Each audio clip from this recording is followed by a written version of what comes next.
Good evening, folks. What's going on? Sorry to keep you all waiting. I was having a little comedy of errors getting my drink ready for tonight. Good evening, R. Dominic, Chaos, Satellite, Fury, Arcane, La Retro Spiso, Mizroy. Hi, everybody.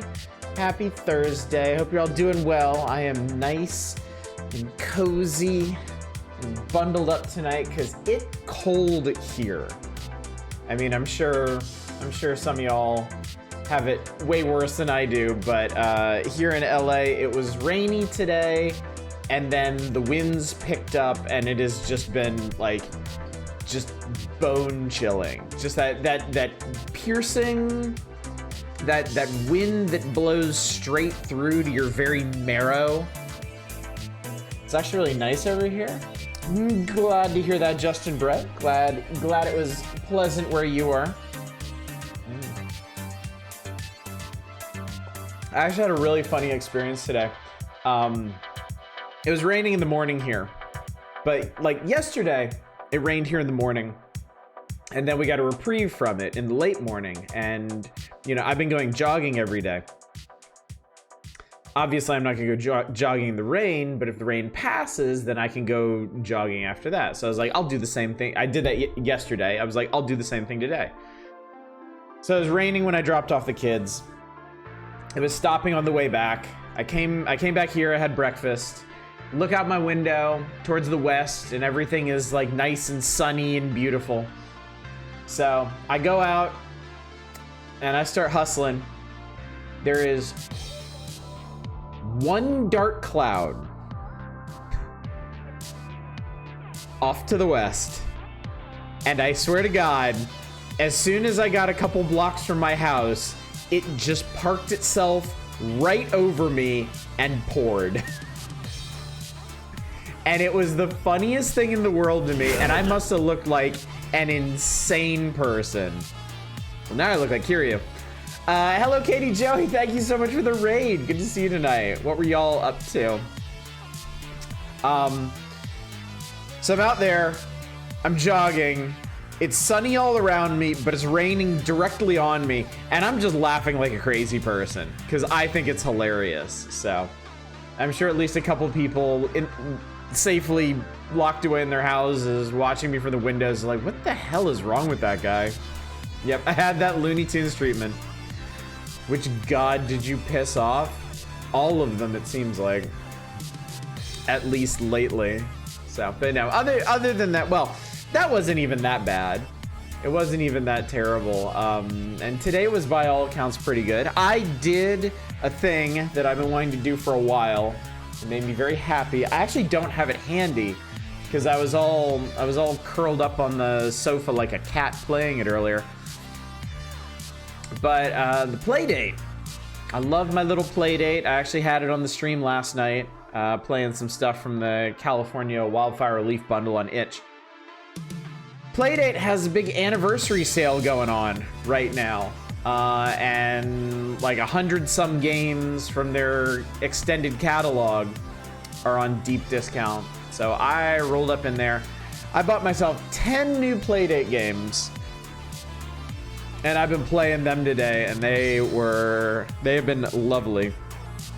I got one that I'm kind of saving. It's a non-combat Metroidvania, and I'm really, really excited about that. It sounds like it's kind of in the vein of something like Knit.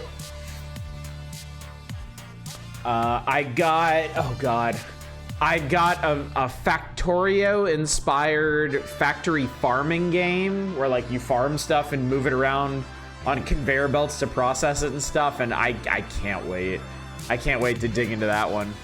I got a sort of horror, creepy themed like island city builder game that I keep forgetting the name of.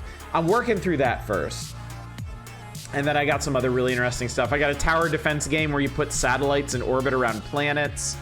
I got a car drifting game. I got a really old school, like side-scrolling adventure. Oh, Lucas Pope, he of Return of the Obra Dinn, just released a new game on the Playdate where you like counsel aliens on Mars. I picked that up. That's another one I've set aside to really sit down and dig into when I have time. No, damage the crank. I'll try not to crank too aggressively in my excitement. Stara's mom is having company tomorrow. Oh God, okay. Ooh, good luck with that, Fury. Reminds me, 2 games I've been wish listing just went on sale on Steam. Need to pick them up. I'm going to pick up a few games on Steam as well. Some stuff that I have wish listed for a while and really want to play now that I've freed up some time. Now that 40K Rogue Trader is done. So, yeah. But yeah, it's been a good day. It's been pretty here. It's been cold, but I played a bunch of Playdate games. Played some more of that crazy Ebenezer Scrooge Metroidvania when I had time. That was nice. Thinking of picking up Laika and Gestalt on Fanatical, 2 Metroidvanias. I've heard good things about both of them.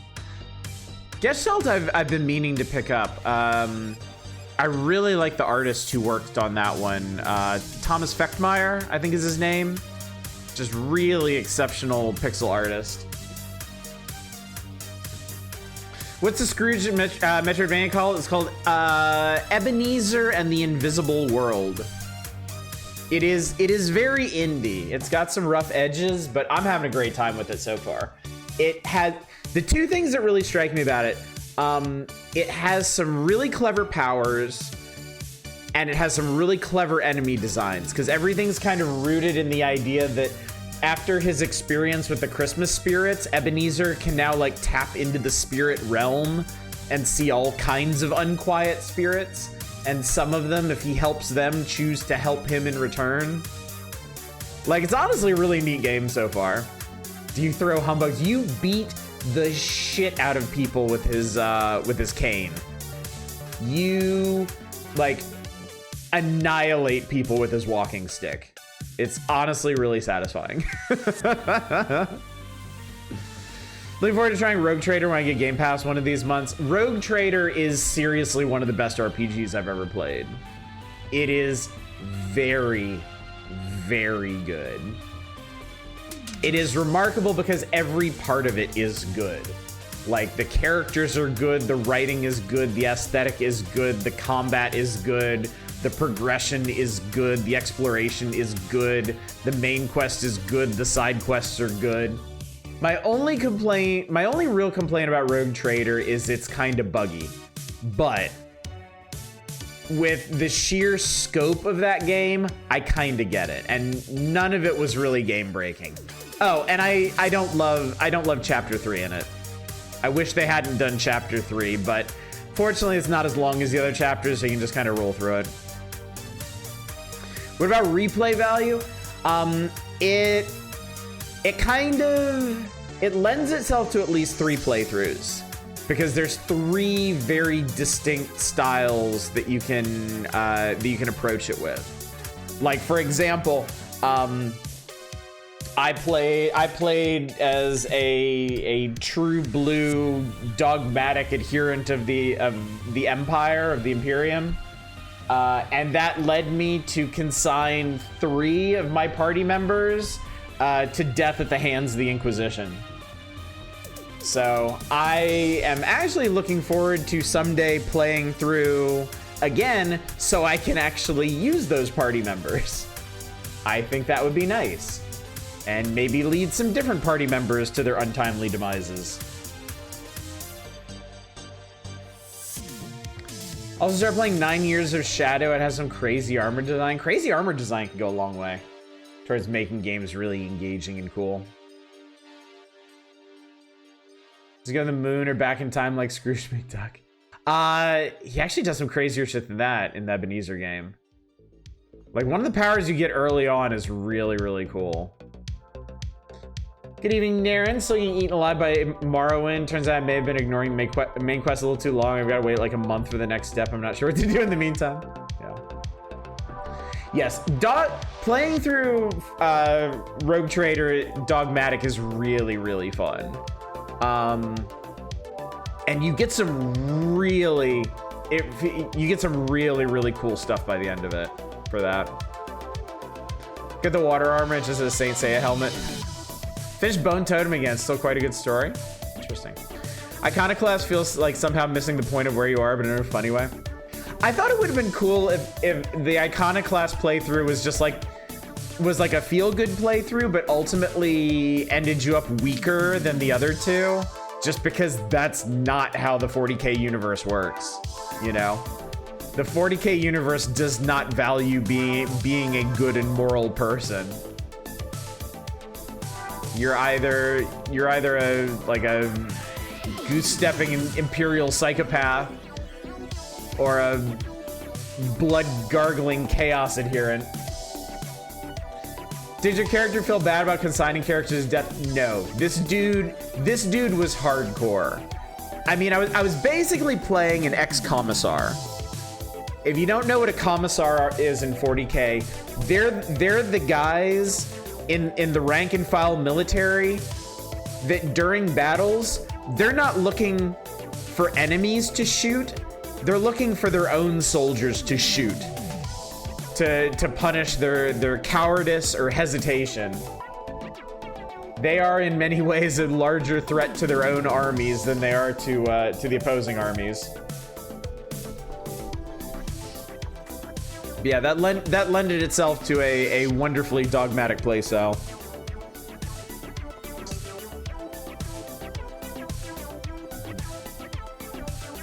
Even some Marines don't like commissars. Yeah, I can imagine. But yeah, the tabletop, the commissar gets special abilities to kill NPCs for morale rallies. Yeah.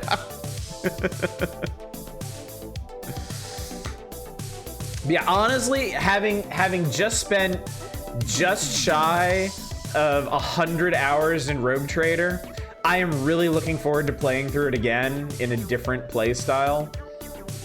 Just to spend more time.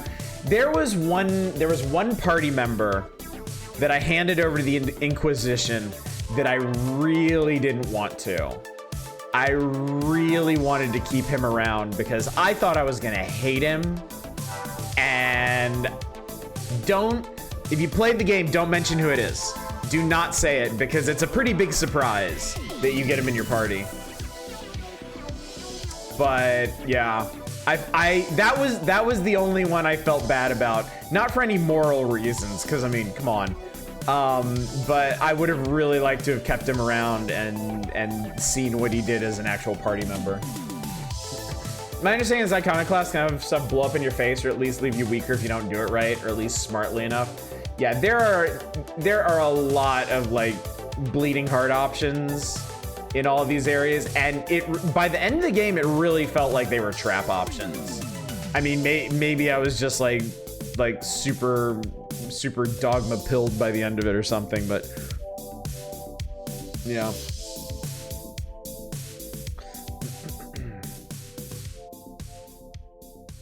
But yeah. Anyway, chat.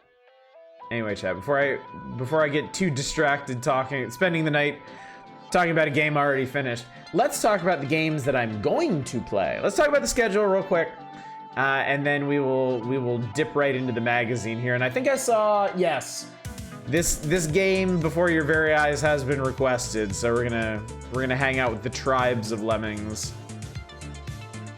But tonight is the Power Hours, of course, night 2 of 1995.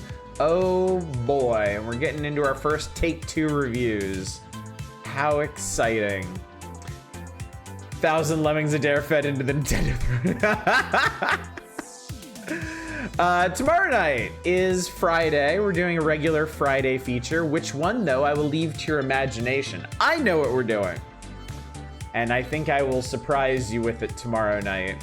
We'll be back here on the Power Hours on Saturday, working through more of the magazine. There'll be no stream on Sunday, because I never stream on Sunday, ever. Y'all know that. I can stop reminding you of that. It's something that just never happens. And then Monday, Monday, we are starting a big new CRPG, and I know what it is. And I'm not telling because I love the air of mystery. I love to keep y'all in suspense. Finally, Pool of Radiance. Can you imagine? How long would that even mass? What's a C in CRPG? I think computer? Computer RPG? Canadian, yes, we're playing a Canadian RPG. Temple of Elemental Evil. Which one was the one that when you went to uninstall it, it would actually format your hard drive? It was one of those two, I think. Was that Temple of Elemental Evil?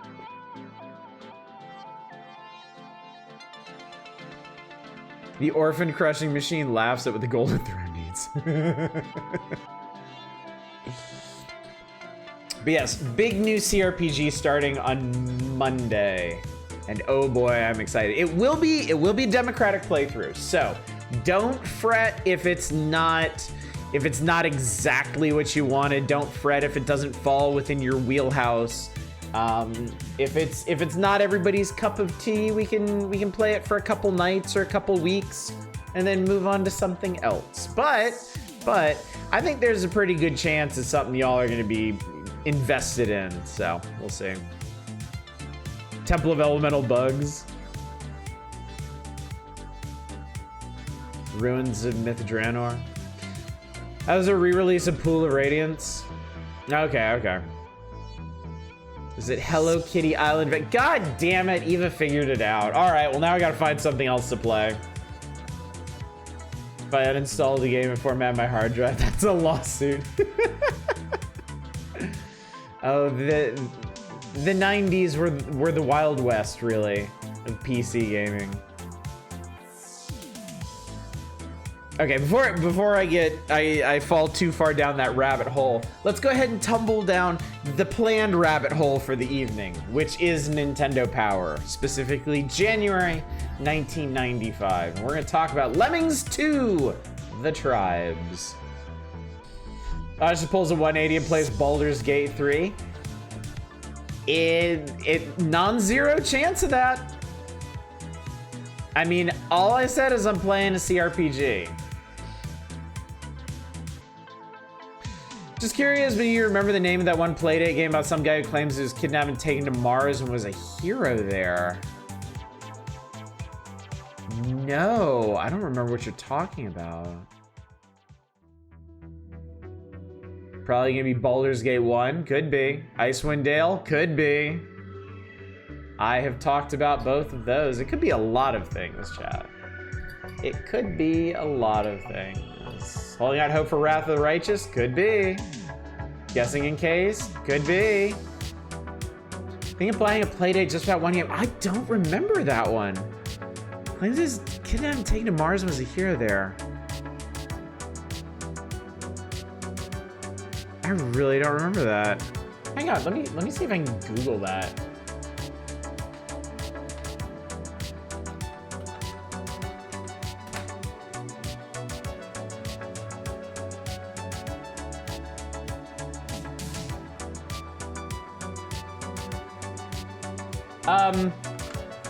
Out of curiosity, Arcane, is it this? Dark Horse Canada, that shitty SSI Spelljammer game? Could be. Planescape Torment is actually what you're thinking? Could be. All of these are possibilities. Could be any one of them. Could be something you never heard of. Who can say? Other than me, I can say, but I won't.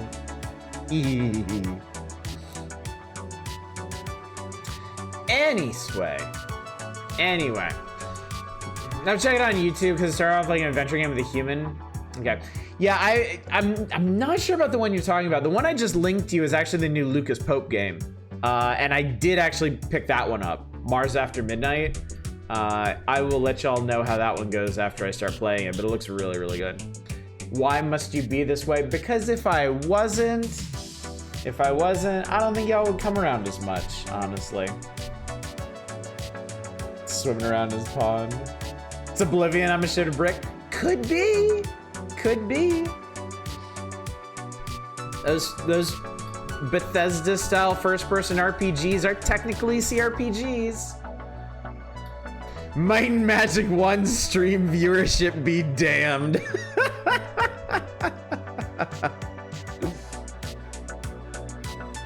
I will rule nothing out, chat.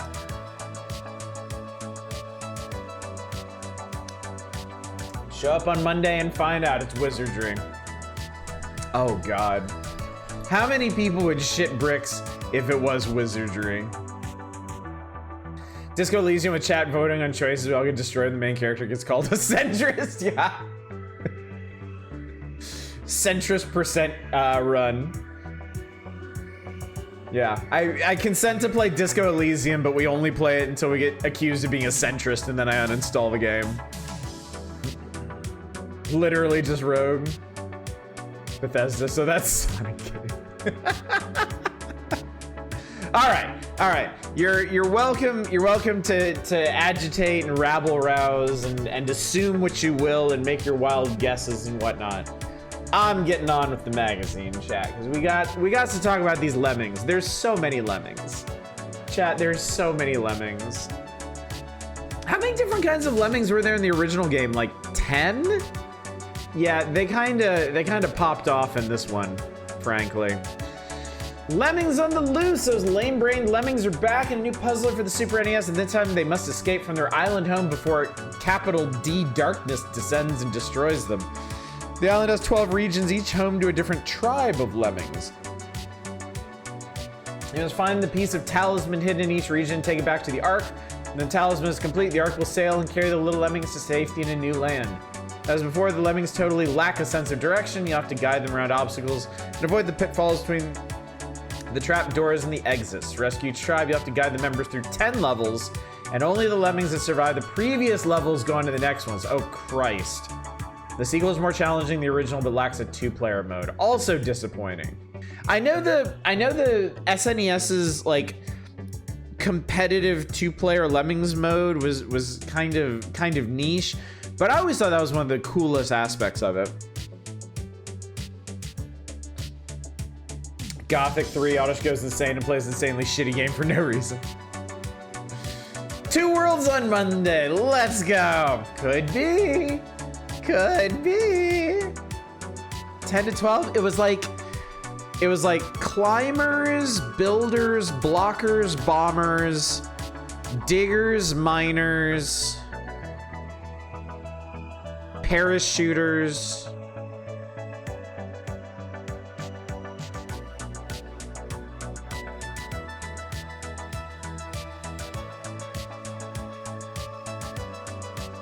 Was it just 8?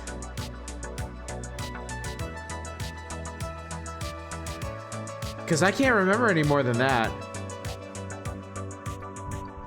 All I know about the series is I never played, saw it in magazines, and then here and went. I've been too slow for this. Quest for Glory 2? Could be. Could be. We are long overdue to get back to the Quest for Glory series. I'll not deny that. Could be. Could be. I personally love Lemmings. I very specifically love Super NES Lemmings.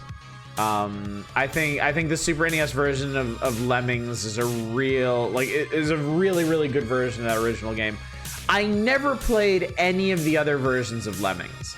SNES Lemmings appealed to me because it was really close to a launch title, and I really like little management things. I really like stuff that's like cute and small, and you manage it, and so like stuff like Lemmings and King Arthur's World like really appealed to me on that front. So, but that being said, I didn't play any of the other Lemmings games. I know that there were add-ons, expansions to the original Lemmings on PC, like Oh No More Lemmings and stuff. I knew about Lemmings 2 The Tribes because I saw it in the magazine. I never got a hold of that one, so I never tried it. I know there was at least one 3D Lemmings that you actually played on a big cylinder. Like the actual gameplay was still 2D, but it was wrapped around a cylinder for some dumb reason. Only playing on PC, which made trying to adapt a controller difficult. Yeah, I bet. Good evening, Loader High. The Lemmings shouting, "Oh no!" before they blow up works too. Hush pulls the silly and plays Grim Dawn for games and ARPG and tricks us all. Could be. Yeah, I never played Lemmings on the computer. I played it on well, I did. I know I did at some point. Because I remember not liking it as much as the SNES version. The SNES version just felt enhanced to me. It felt like a more advanced version. Felt cozier. And of course, at this point, I played the NES version of Lemmings, which is something of a disappointment since it simply can't handle that many Lemmings at once.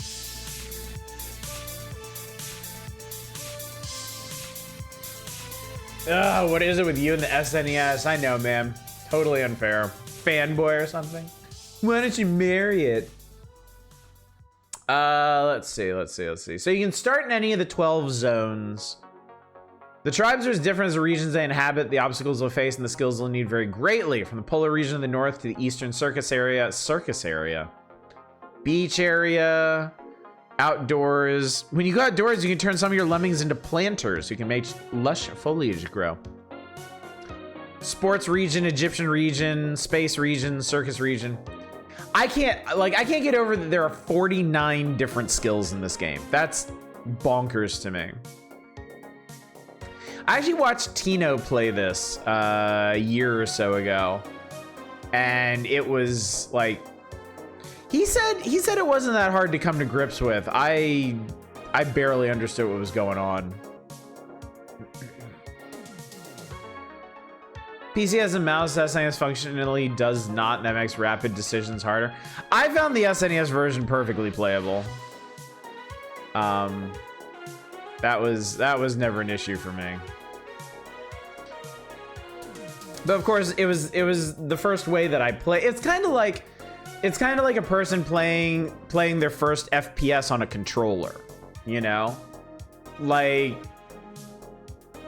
yeah, it's absolutely arguable that keyboard and mouse is the superior and best way to play an FPS.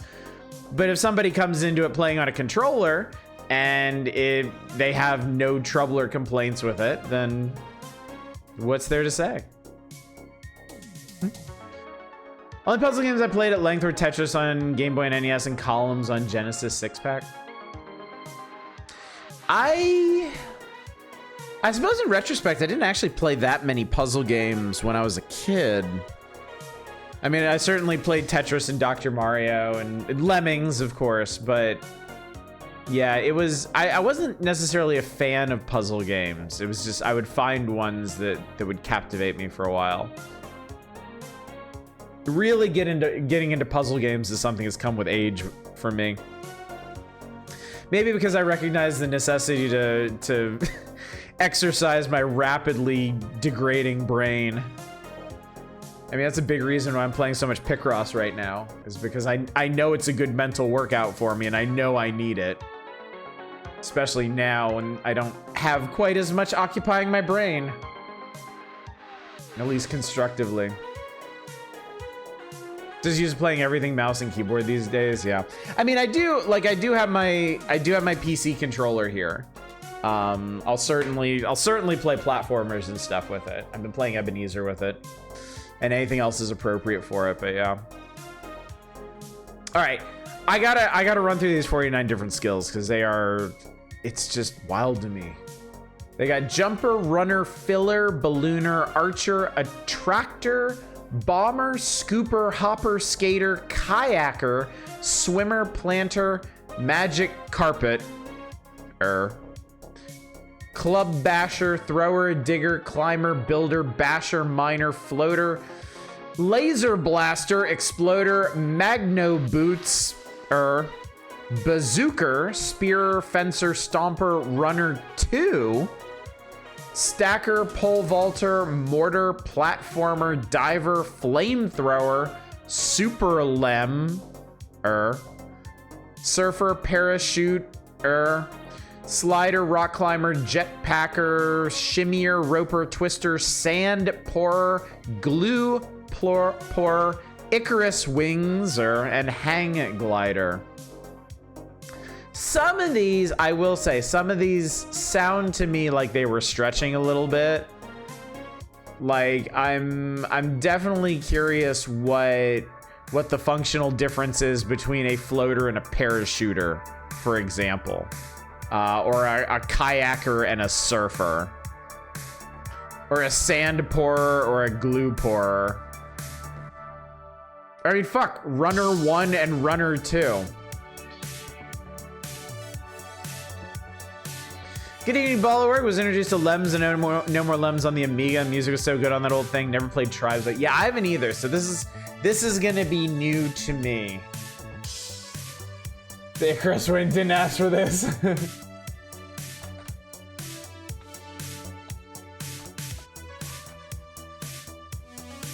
All right, chat. Let us begin our dark work. Runner 1 has all the parts for the head, and 2 has some of the arms.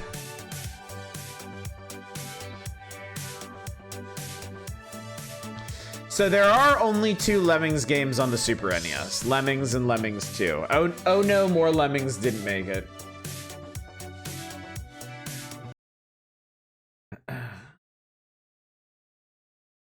Also, I'm pretty sure we talked about this before, but I'm really curious who owns the rights to Lemmings now. Like, could Lemmings actually make a comeback at some point? I mean, everything else is so subject to remakes and remasters and stuff. Why the hell not bring Lemmings back? So instead of, oh no, more Lemmings, we got, oh, no more Lemmings.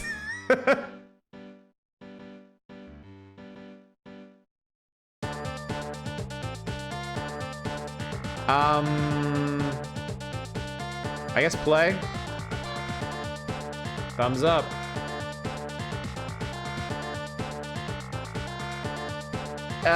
Beach. We're going to the beach. Look at these little guys down here. So the beach Lemmings have jumpers, bombers, flamethrowers, super lems, stompers, runners, ropers, and fillers. Lemmings also seems like it would thrive on touchscreens. Yeah, absolutely. Is there a Lemmings game on mobile? Sony Computer Entertainment. Interesting, Daron. Isn't DMA Design essentially Rockstar Games? Maybe it's still in the IP? I don't know. Might have to research this later.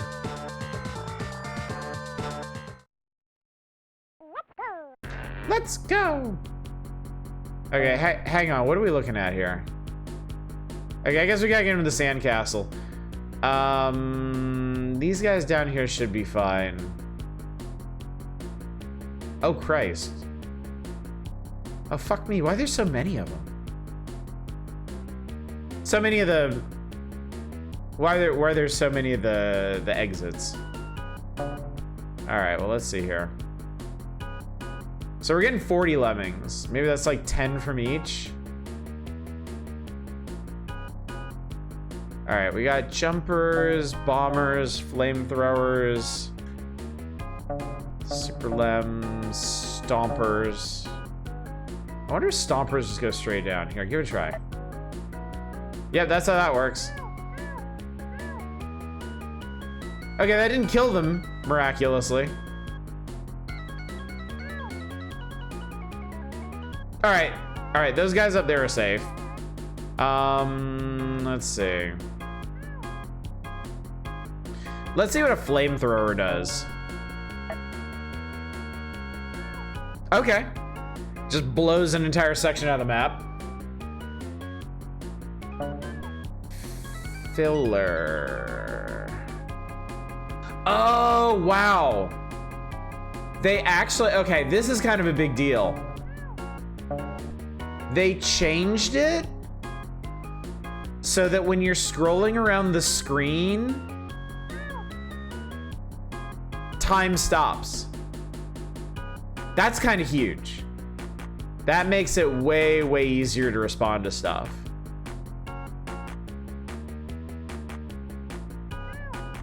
All right, let's see. Let's see if we can get through here. I think we're gonna have to flamethrow again. Okay, apparently flamethrower doesn't kill your own lemmings, which is really nice. I thought for sure it would, honestly.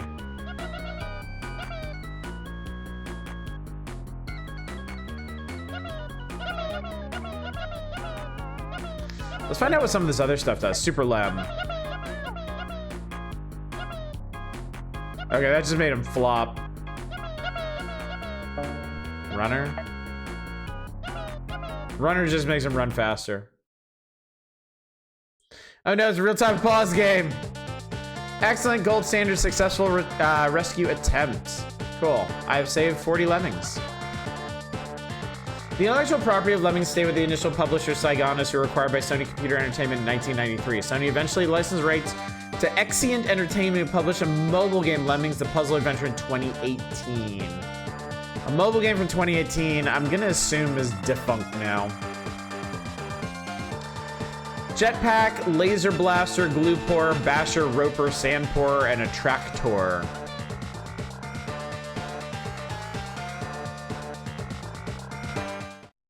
Is PvP Lemmings a thing? In the Super NES version, yes.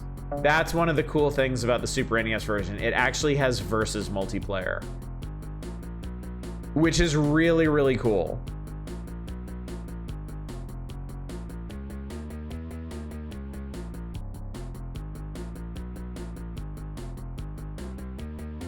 They made this a very complicated map, and I don't know. How does PvP Lemmings work? Okay, so basically what they do, they take one of the levels, from the base game, and they basically like double it and mirror it. So one player starts at one end, one player starts at the other end, and then they put the exits a little further back towards the opposite entrance. So like there's like a green team and a blue team. So like the green team will start all the way on the left. Blue team will start all the way on the right. The green exit will be close to the blue entrance and vice versa. So basically, each player has to lead their lemmings to the exit past the other lemmings. And both players you have your full range of tools. So it's a challenge to see how much sabotaging of your opponent's lemmings you can do while still getting yours to the exit. Yeah, it's super cool. It is it's seriously one of the coolest multiplayer modes I've ever seen. And it's wild to me that it is just consigned to the forgotten SNES version of the game. Like, it totally deserved to be a thing.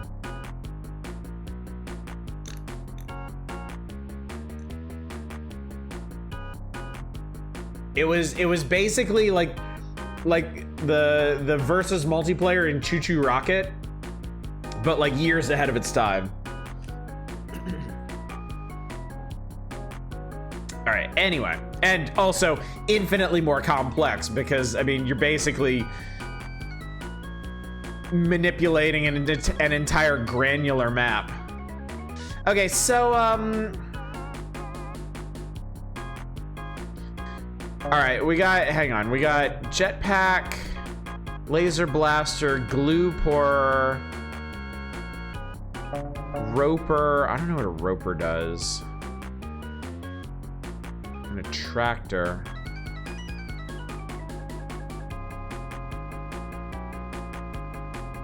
I feel like I don't have anybody who digs, do I? Well, we're gonna have to start experimenting with some of this stuff. Okay, Basher can't go through that. What does a Glue Pourer do?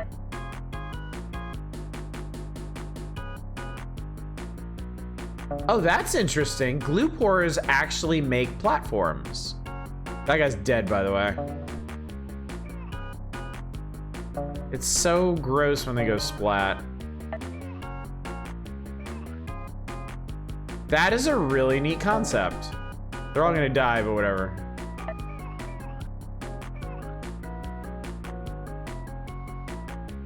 All right, let's get everybody out here. Oh no, that's not what that means. Okay, so how the hell do I get him out of here? Laser blaster shoots a beam upwards, jetpack.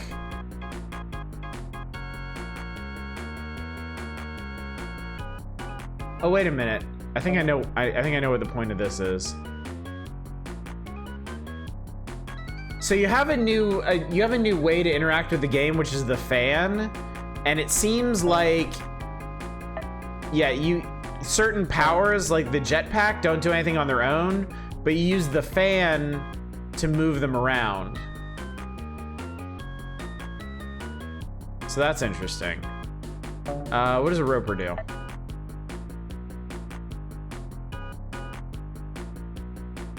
Can't really tell.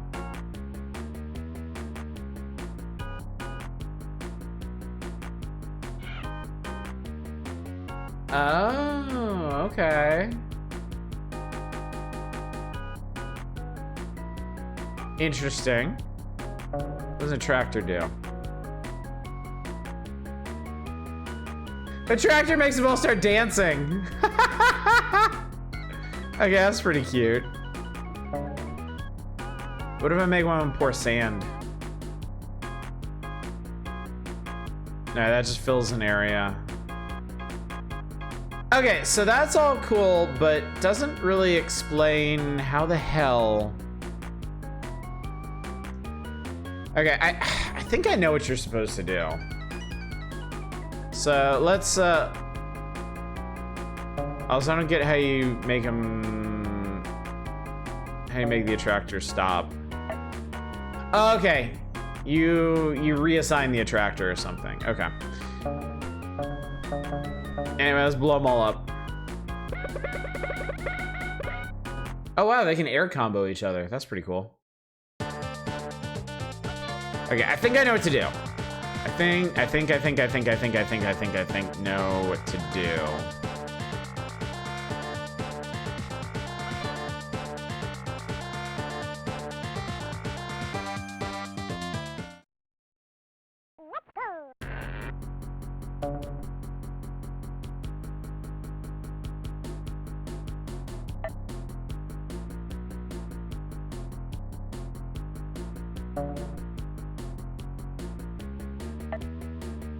All right, let's get this guy down here.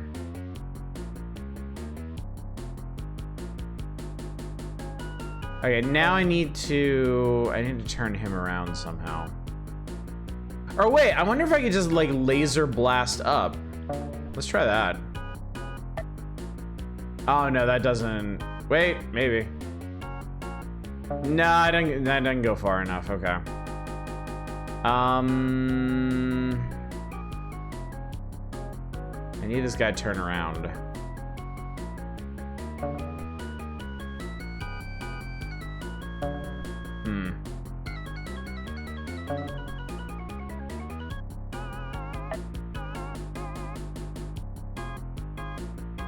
Dude, that's really cool, honestly. The glue pour is a neat concept for a platform.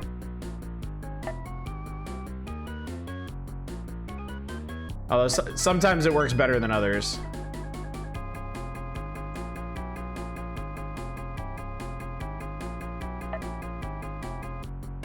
Like, it worked real well there. Okay, cool. That'll get him to turn around.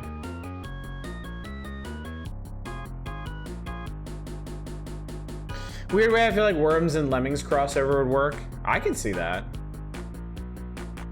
Lemmings with guns. Worms with a purpose other than killing. This is so much more fun than having a stopper that you have to blow up at the end. I really like that. All right, so we're gonna get this guy. We're gonna make this guy a roper.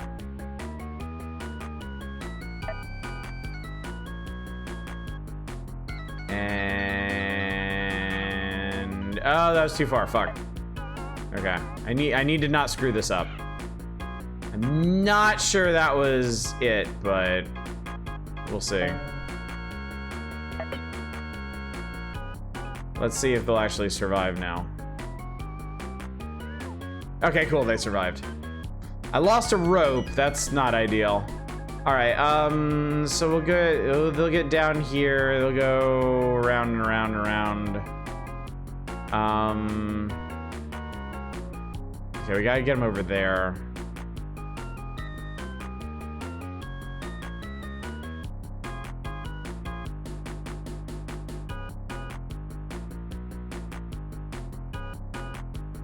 Okay.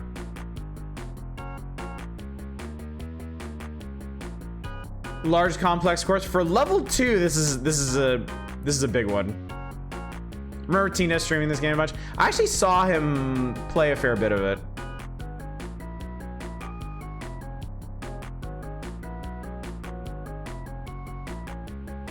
I guess ultimately he was right. It's not too hard to understand what all the different powers do, because you only have to deal with like up to 8 of them at a time. But still, it's kind of insane to me that this has as many powers as it does. Oh my god, what the fuck? That thing just ate him.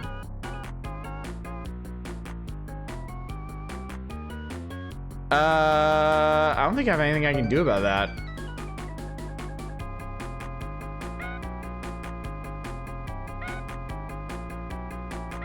That's so messed up.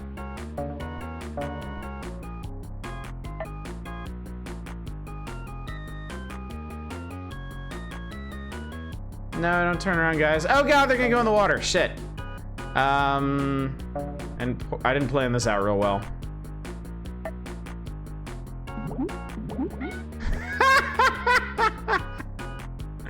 You don't select the 8, it's set for you. Because I imagine if you could just select, like you could pick certain powers that would just trivialize the level. Yeah. All right, anyway. I see if I'm real quick, I might be able to select a different area to check out. So yeah, we were at the beach area. There's sports, shadow, cave lem, space, polar, highland, circus, classic, medieval, and Egyptian. I want to see what the shadow lemming world is like real quick.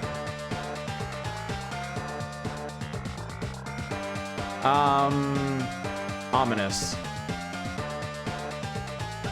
Land of Oz. Well, somebody's excited I picked shadows. That's a... Okay. I understood that reference, chat. Alright, so that looks like death.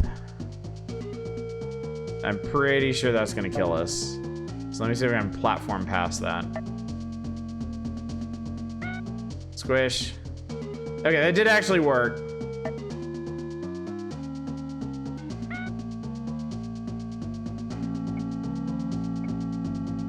So it's basically a builder that goes straight. Okay. Cool, that's not actually what I had in mind. There we go.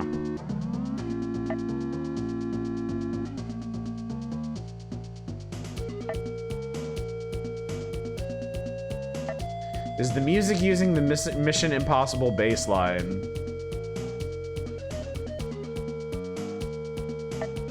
Kinda sounds like it, doesn't it?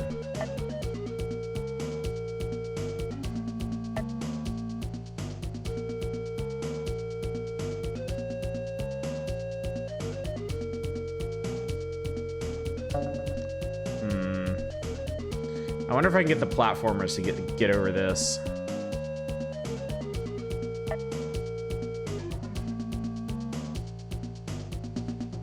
I do love Lemmings a lot. Yeah, so the platformer, obviously a builder Lemming would be much more useful here, but take what we can get.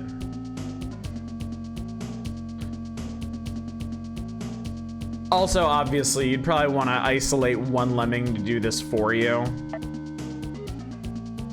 Okay, that actually worked.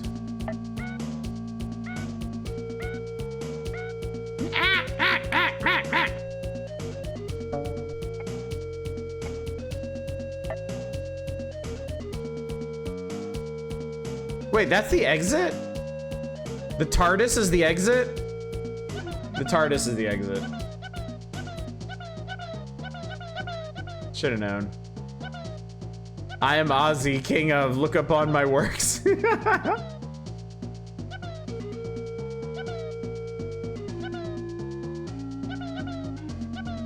Puzzles are fun. The big thing is the gleeful morbidity with which they animated the deaths. You can tell they had their fun with those. Yeah. Especially that fucking compression chamber that made them explode. Do you think those were acceptable losses? Yes, next level.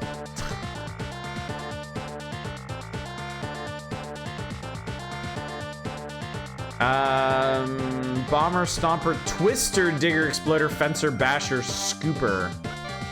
Sorry, I have to know what a Fencer Lemming does. He doesn't build fences, chat. Let's go.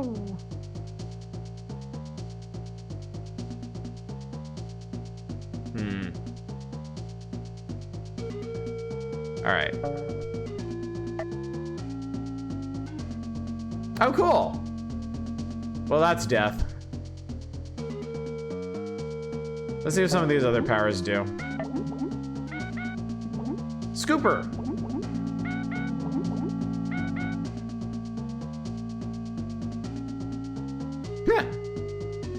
Fencer's a slower flamethrower, yeah. Scooper is just another version of a miner. Twister. Oh, I think the Twister you gotta use the fan with. Yeah. So the Twister you can use as a directional one, which is pretty cool.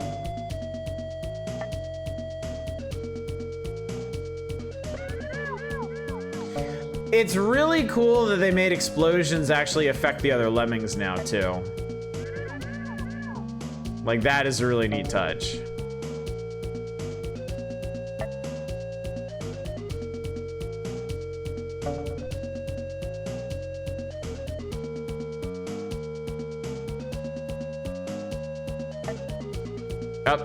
Oh, no, he went the right way.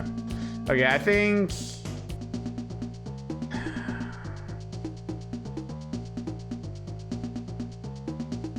The thing I don't get about this one is I don't have anything... Oh, I think they can get up this way, actually. What's up, Captain? Thought the fan was going to Lost Ark the Lemmings. I think... if I just had a few more like if I had one more lateral, like if I had saved Fencer or something to go through here, I think that would have been the end of the level. Because they would have made their way up here. The tribe's as good as just by this point, nobody really gave a shit. Interest in Lemmings feels like it died out really, really fast. I don't know, maybe I just really like Lemmings more than most people. I don't know. Well, obviously not, because I was one of those people that didn't give a shit. I really like the original Lemmings, and then I never bothered to pick up Oh No More Lemmings or Tribes. So yeah. Yeah, solid. Seems solid from what I've seen. I think Lemmings 1 definitely does a better job of easing you into the whole thing. Like, the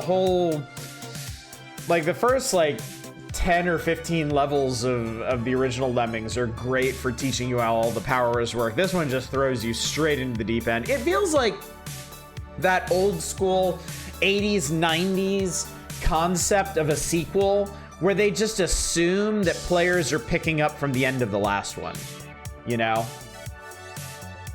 Like people going from original XCOM to Terror from the Deep.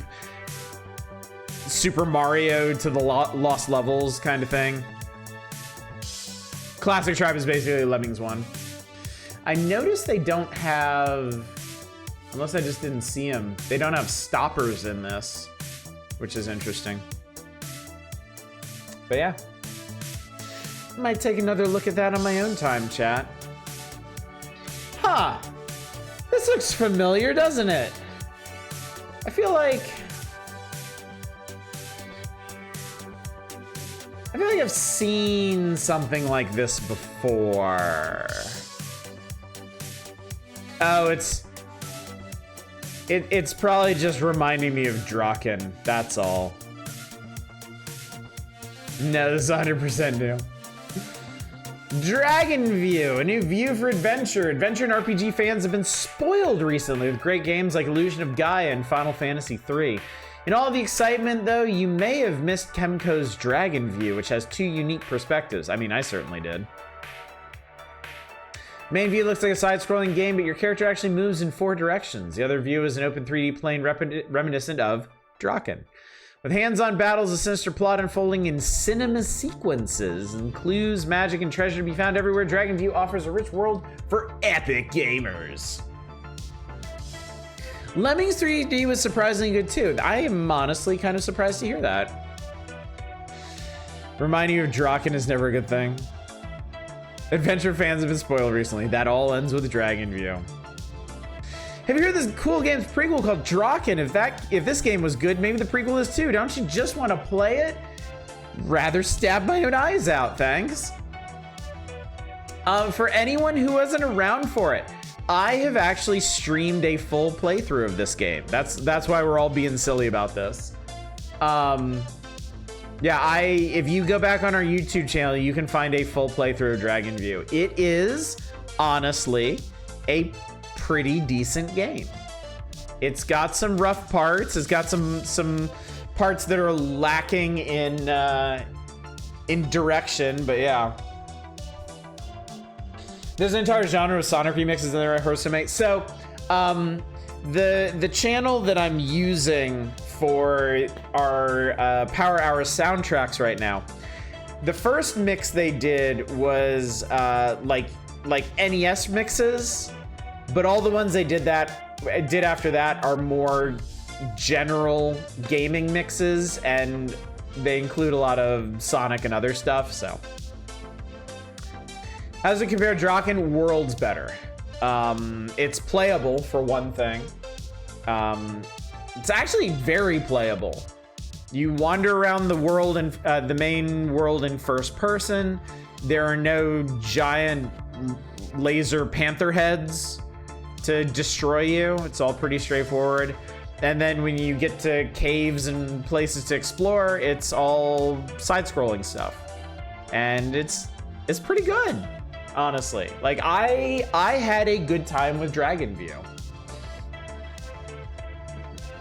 No giant laser panther heads, why even play? Look, we all come to gaming for our own discrete purposes, and mine is to get away from all the giant laser panther heads in my life. Draken was just the opposite of what I was looking for, okay? I sit down after a long day of dodging giant laser panther heads. I don't want to deal with any more of that shit. I play games to escape. I'm just so impressed that possibly someone vibed so hard with the first game they went off to make this one. I know, right? I mean, Draken... I feel like Draken might have done okay commercially. If not in the States, then maybe back in Japan. Like, yeah, it's a rough-ass game, but... you know, back in the late 80s, early 90s, there was a sizable demographic that was willing to beat their heads against unintuitive interfaces to get to the real meat of a game. And yes, and it was real close to launch too. I still remember way back in like 90, like there was an issue of Nintendo Power that had a big fold-out poster of possible SNES games that would be brought to the States at launch. Draken's on there. Draken is up there with like Super Mario World and Gradius 3 and UN Squadron and yeah. And a bunch of other shit that didn't make the cut, like SD Gundam. So yeah. Yeah, we decry Draken now because it sucks. We rightfully decry Draken because it's a terrible game. But back in the day, I think people might have looked on it more favorably. I'm not doing Draken. Veto. Also, hi, 2-Hit. Good to see you. 2-Hit, I don't think I got the chance to say this to you yesterday. Thank you very much for Ebenezer and the Invisible World. I started playing it yesterday, and I am really enjoying it. It is super fun. Draken, what we now know as shit.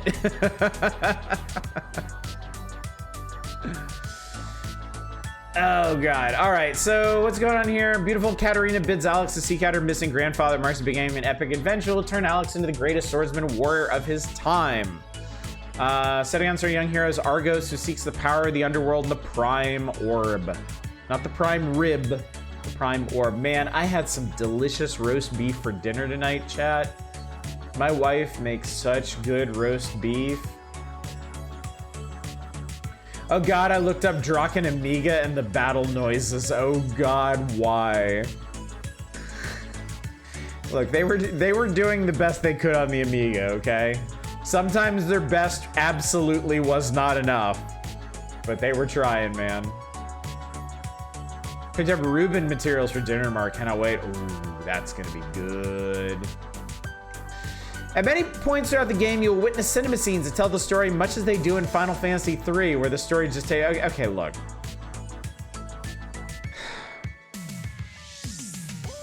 On the one hand, I appreciate them name-dropping Final Fantasy III wherever they can. At the same time, please don't compare Final Fantasy III to Dragon View. Just don't. It's just like your favorite game! I would have been so mad. Chat, you have no idea how mad I would have been if I had bought Dragon View as a child with my valuable Earth dollars because Nintendo Power compared it to Final Fantasy III. I would have been incensed. I would have been livid. An action pack from hunting monsters in the open for Jade and experience points to exploring dungeons filled with puzzles and traps. Alex must be ready to fight at every step. Play control is good, and the ability to play control is good. Nintendo Power. I am a big supporter of play control.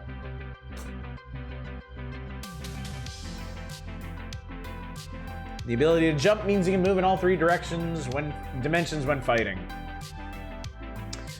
Yada yada yada yada yada. Well, Mike, we know you like Mario games. We got this Hotel Mario game. So the Take-Two reviews are basically a real brief overview of the game. They do have these little insets, this little purple box, like right here actually, that I'm overlapping quite a bit. They do give a small inset with some specific advice. Before heading off to the fire cave, heed the words of Dame, and seek out the stone of the secrets of the sword written in it. Cross Gallus Pass and head southeast. So they direct you to a place that you might not find otherwise. And I do remember when we played Dragon View, this was pretty important. So yeah. Dragon View, chat. Give it a try sometime. It's not terrible. That's my that's my endorsement of Dragon View. It's not terrible. To be honest, I really want to make a Dragon View like. It feels very aesthetic to wander around the weird world. I would agree with that. It kind of channels elements of dungeon crawlers. It feels like a more free, open dungeon crawler on the overworld, which I think has a nice feel to it. Dragon, I've played worse of you. It's better than Draken, which is certainly a thing. Indeed, chat, indeed. Let us speak on the adventures of Batman and Robin now, who are sleepless in Gotham, I guess. Batman and Robin will be catching a wink once players plug in Konami's new one-player action title. The Adventures of Batman and Robin. Greatest villains in the comic book world have conspired to keep the dynamic duo sprinting from one hotspot to another through 8 levels of frenzied action, perplexing puzzles. Yeah, the Joker, Poison Ivy, the Penguin, Catwoman, the Riddler, Two-Face, and Scarecrow. It's Batman's most exciting challenge on the Super NES to date. He's got some wonderful toys, Batarang, flashlight, gas mask, plastic explosives, throwing stars, smoke bombs, X-ray goggles, and spray gun. Wow, 8! Fury beat you to it. Grappling gun is very useful, apparently. Well, let's see what all the stages are, because I don't think we're getting past the first one. That's right. It's the Joker at the carnival. I remember this one has a really interesting, but also really difficult battle on the roller coaster. Stage 2 looks like it's at an arboretum, and you fight Audrey 2, I guess. Is this what I was thinking of the Genesis game? Penguin is at the Gotham Museum. Catwoman. This is interesting. When Catwoman prowls the high place of the city, Batman pursues her to the end. The graphics are stunning in this level, but the play isn't as hard as some of the other stages. Well, that's good to hear, at least. There's a driving stage. There is Scarecrow on a blimp or something. Oh, dude, they did the Minotaur's maze from that one Riddler episode. That's super cool. That is honestly super cool, and it looks like you actually have to navigate it. That probably sucks, honestly, but still, conceptually, that's pretty neat. Genesis 1 kicks ass. They added Mag. That's a nuts game. Genesis 1 has Just for Kids soundtrack. That's all you need. And then there's apparently a boss gauntlet that includes other ones like Clayface and Man-Bat. So let's do it.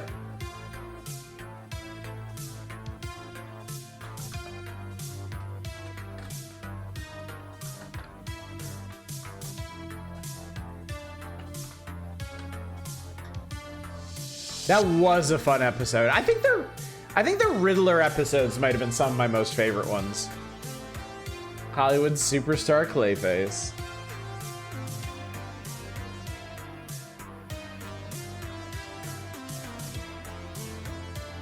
Batman and Man-Bat, but how about Bat-Bat and Man-Man?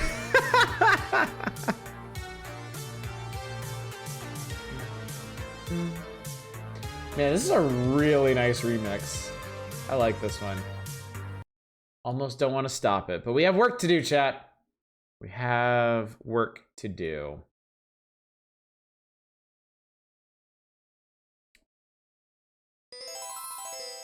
Doodaloo.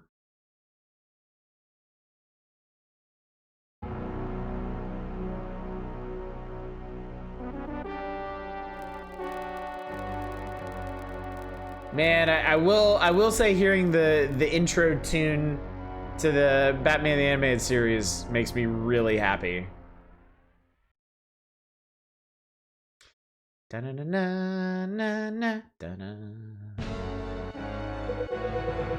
Master Bruce, we've picked up a suspicious sounding broadcast.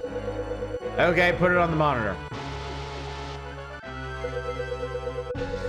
Hello, hello, this is the Joker channel, and now for an urgent message from the Joker himself. Here he is, Mr. J.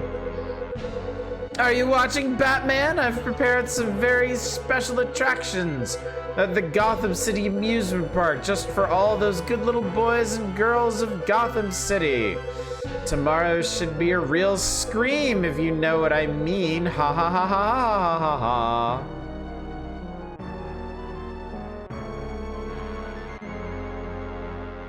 One thing that always bothers me about licensed games from this era, the writers never bother to capture the actual characters' voices. Like, Joker and Harley have very, very, very specific ways they talk, and that does not come through here at all. That was the same complaint I had about the SNES Tiny Toons game, which overall is a really solid game, if a little tricky in places. But they have dialogue scenes, and nobody sounds like their cartoon counterpart. They don't use any of the jokes. I mean, it drives me insane that when you start the SNES Tiny Toons game, they have the perfect setup for the I'm Buster Bunny, I'm Babs Bunny, no relation joke, and they don't do it. It kills me.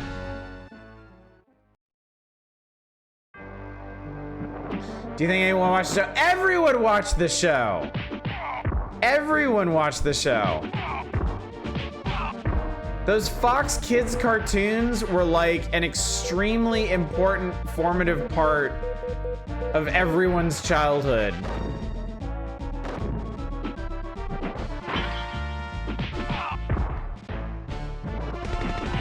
These animations are fucking fantastic, yeah.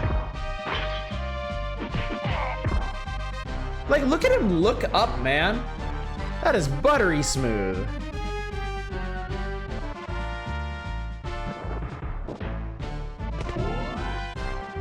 Let's just skip that guy with a machine gun.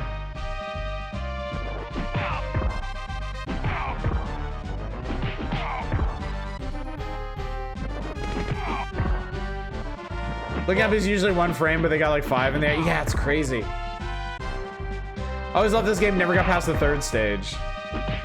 Well, you still made it farther than I have. Brought They Might Be Giants to the attention of a lot of people my age. Yes! Oh my god. The They Might Be Giants episode of Tiny Toon Adventures is amazing. Welcome to the Joker's Funhouse. Come on, bats.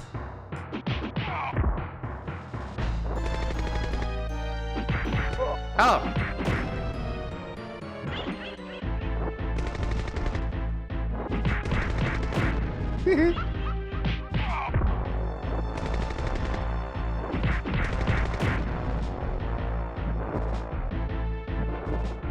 Batmantling.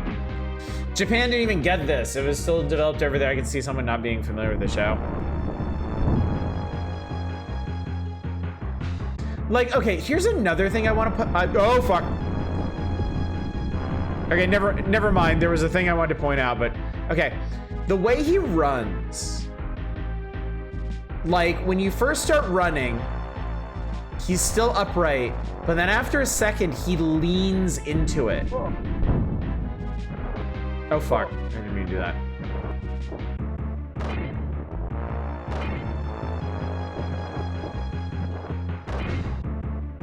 Oh, that was cool. Yow. Okay, so I guess I really need to be grappling and swinging over that. We played Mega Man 1 and remembered, oh yeah, Mega Man 1 fucking sucks. It does. It does. Like, yeah, Mega Man 1 is an important historical footnote because it gave us the Mega Man series, but man, it is not fun to play. It is not fun to play.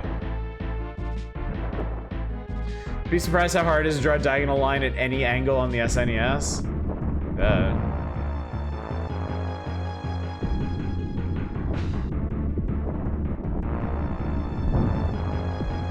Ah, god damn it, I did the same thing!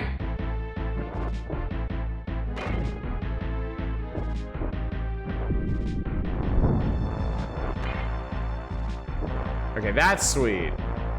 That's a good time right there.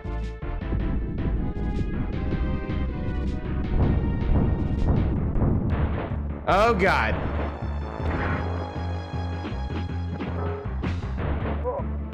Wait, what hit him?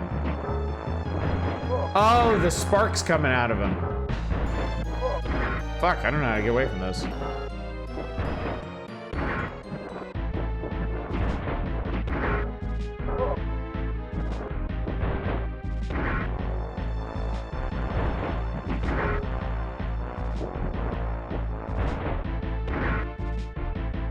It's actually a pretty cool fight.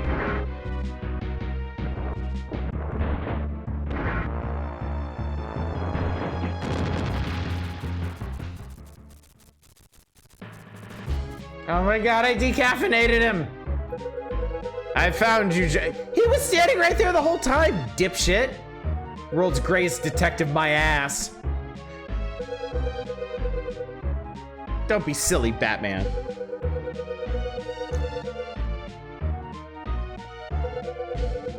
You killed Captain Clown. You killed Captain Clown. Shadow the Bat Colossus.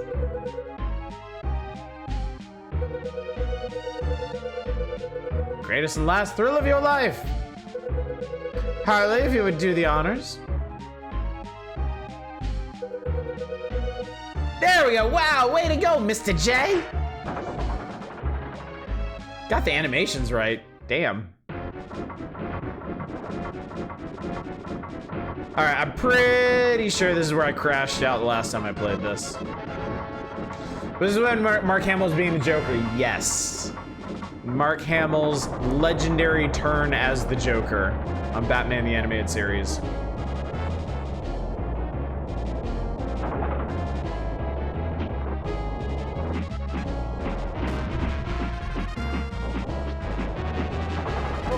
Ow. Ow.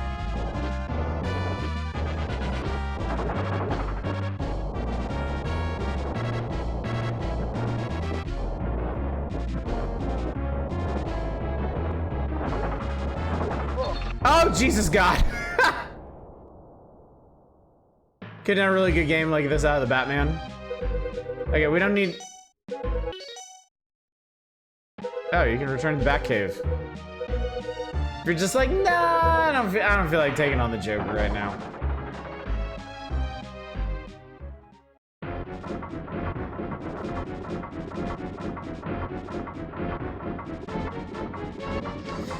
You know, if you think about it, Batman's a pretty crazy motherfucker. Like, riding a roller coaster standing up and jumping from car to car.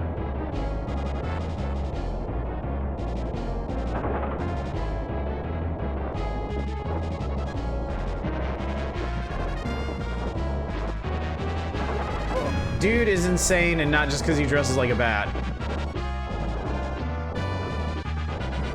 It's the whole point. Bruce Wayne has a screw loose.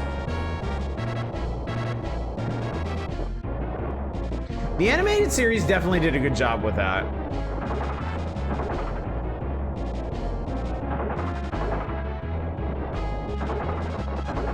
Oh fuck, no, no, no, no, no, no, no, no, no, it's cool, it's cool, it's cool. We got this, we got this.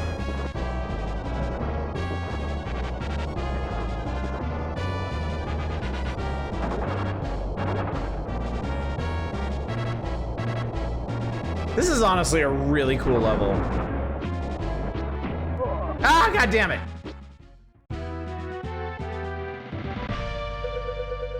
Joke's on you, Batman. Who's laughing now? If I continue, oh, you have to do the whole thing over again. Okay, I'm pretty sure this is why I haven't gotten past stage 1, because I'm no good at that boss fight, and then I have to do the entire stage over. So, sorry, chat. I wasn't cut out to be the bat after all.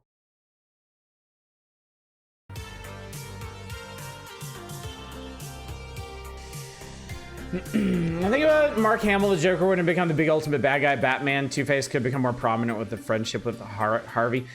Joker was already like the main bat antagonist, though.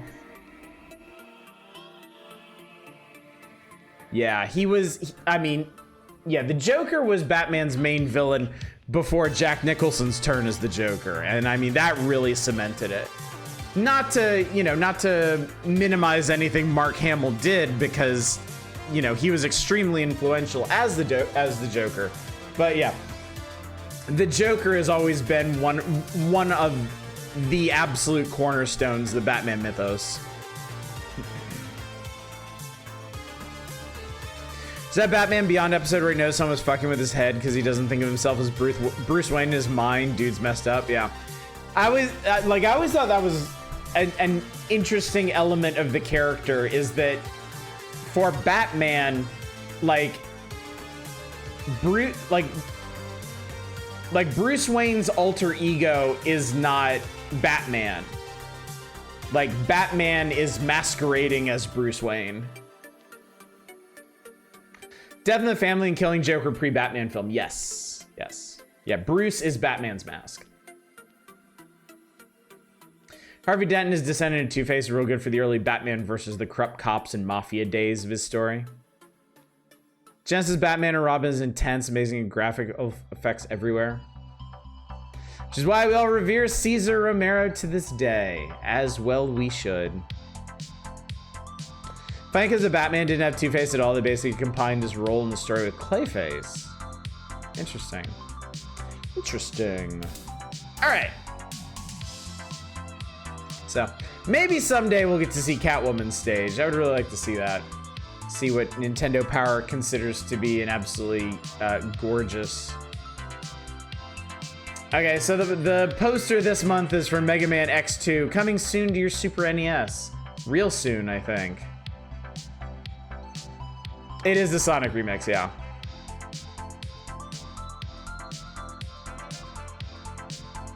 Batman kind of got parted out several characters in Watchmen, really. I mean, American art or Japanese art? I can't tell. I honestly don't know.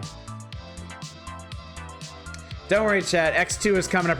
X2 might actually be in the next issue. X2 might actually be the next cover issue. Or the cover feature for the next issue.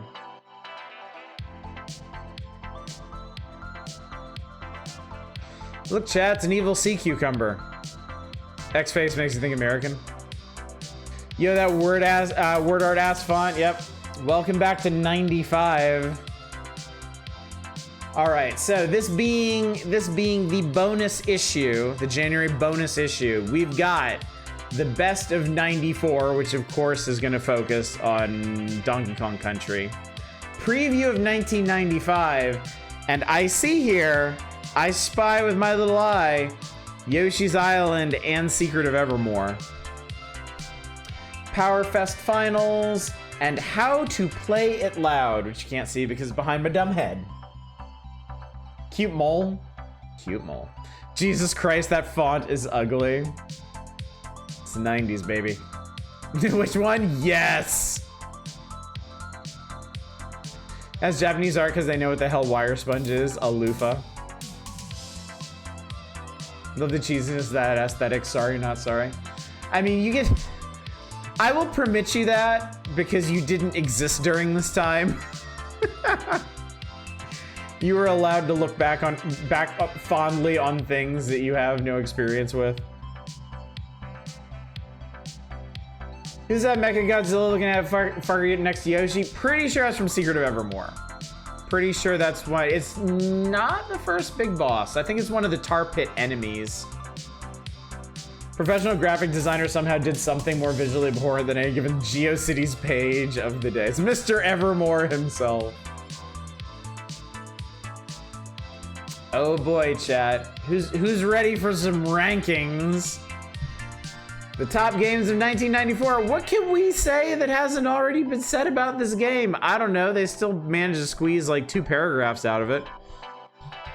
The #1 game of 1994. The best game of the year of all time of 94 was, of course, Donkey Kong Country. Nothing could even approach its majesty. Not even Super Metroid?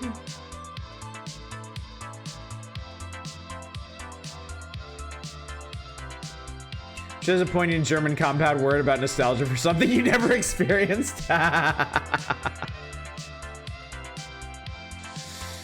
I watched this interesting video that touches a bit into why Nintendo Power went radical at this point. It's interesting cultural forces at play, but mostly we have Sonic the Hedgehog to blame.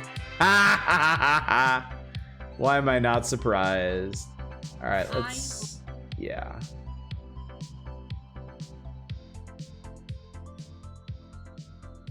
I think I might watch that later. Thank you for that.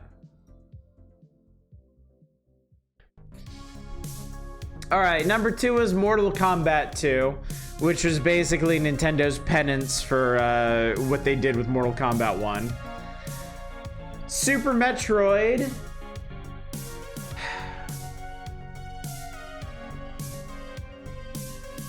It's honestly wild for me.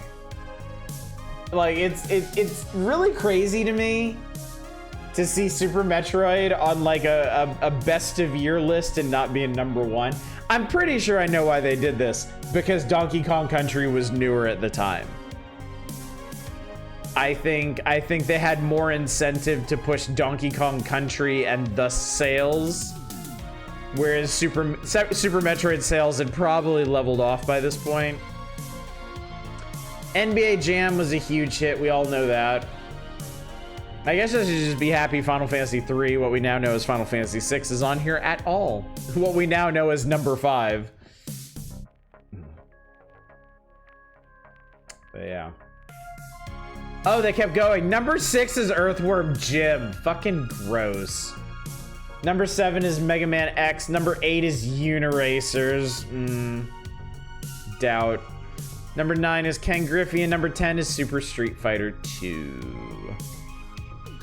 Pushing the art style, keep SNES tech relevant, I think. Oh, that's a good point too. That is a good point too. Putting Donkey Kong Country as prominent as possible to keep the pre-rendered art up there.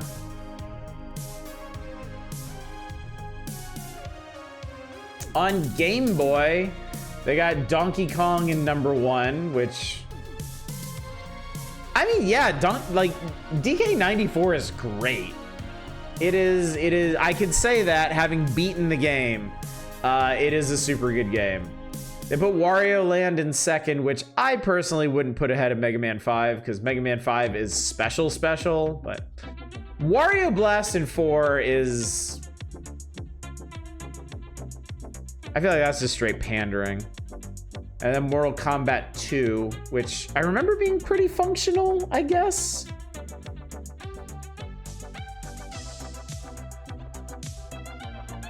But yeah. Yeah, Mortal Kombat 2's port was pretty decent. Pretty surprisingly playable. Shockingly playable, in fact. Be a 3 out of 10 on anything else. Yeah.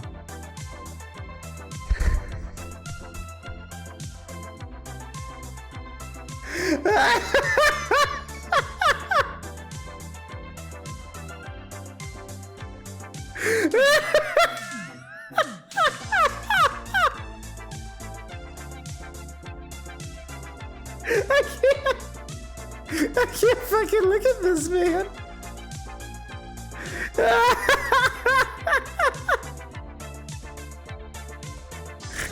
Oh my god.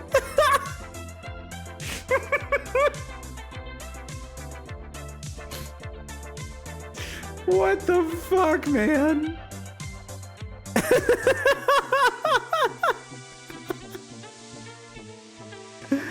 Jesus Christ. Oh, man. Oh, God. You may not like it, this is what peak grade 8 form looks like.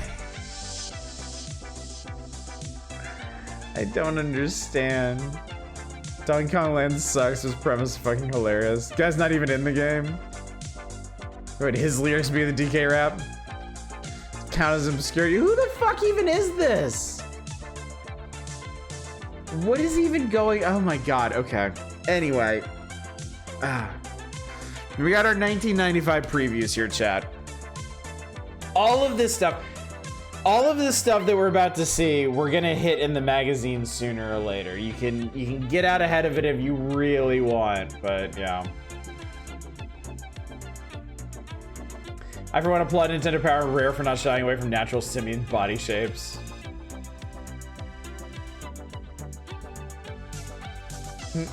Cat and hourglass figure. This year promises more change in the video game world than ever before. Yeah, we still say that now, but for all the wrong reasons. Donkey Kong Country proved that the Super NES is still the home of the world's best games, a position it will hold until next fall when the Nintendo Ultra 64 arrives. This spring, it'll be Game Boy's turn to receive the same software supercharge when Donkey Kong Land debuts. You can also hold your breath for Kirby 2, a Super Game Boy action feast. The mega hits will continue to roll in the Super NES as well. Acclaim's NBA Jam tournament could be as much of a phenomenon as Mortal Kombat 2, or maybe, I don't know, NBA Jam, perhaps? Square's Secret of Evermore moves adventures into a new dimension of depth and intrigue, while Comanche storms on the scene with innovative 3D graphics. Kyle Petty Racing from Williams promises some of the best graphics ever, and Electro Brain's Dirt Tracks FX proves you don't need expensive add-on systems to produce great. What very specific terminology they're using here, chat. Electro Brain's Dirt Tracks FX proves you don't need expensive add-on systems to produce great high-tech games.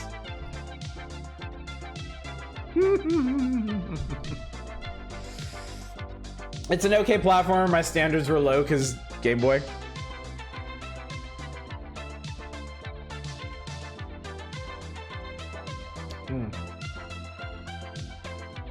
Readers have to understand all of our games are so incredibly cool. We're not just saying that because they're on our systems.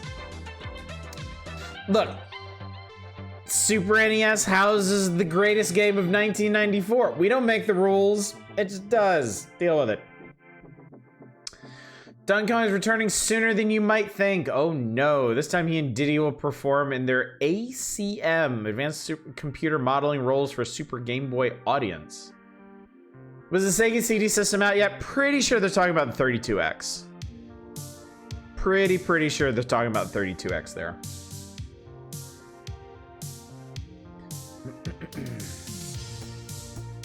Rare began working on this game back in the early... Oh, this is a really good remix. Oh, I really like this.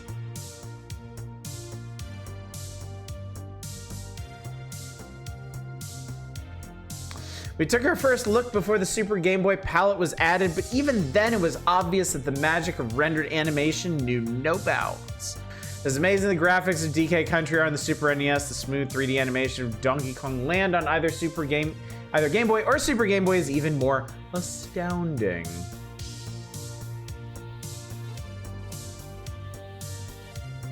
.32X was November '94. During the brief time was actually selling okay because it dropped before it dropped to the core of the fucking earth.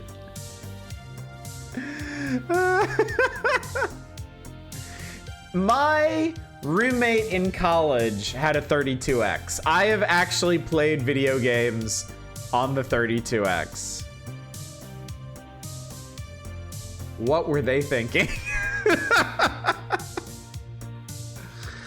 Like, man, every manufacturer was on some shit back in the 90s.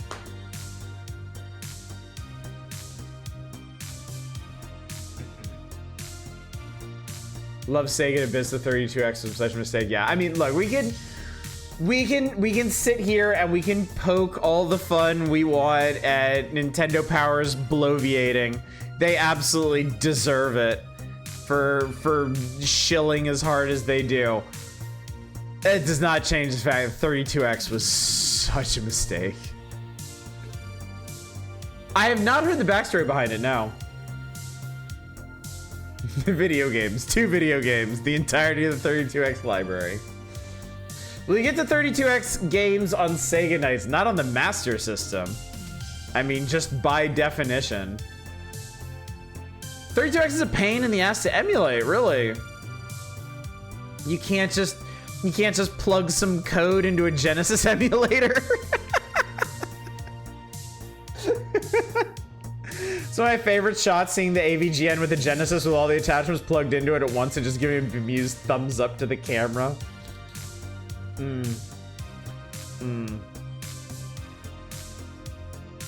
At least, well, they all made their mistakes, chat. Sega, in this era specifically, Sega had the 32X, Nintendo had the Virtual Boy. Nobody's hands were clean, okay?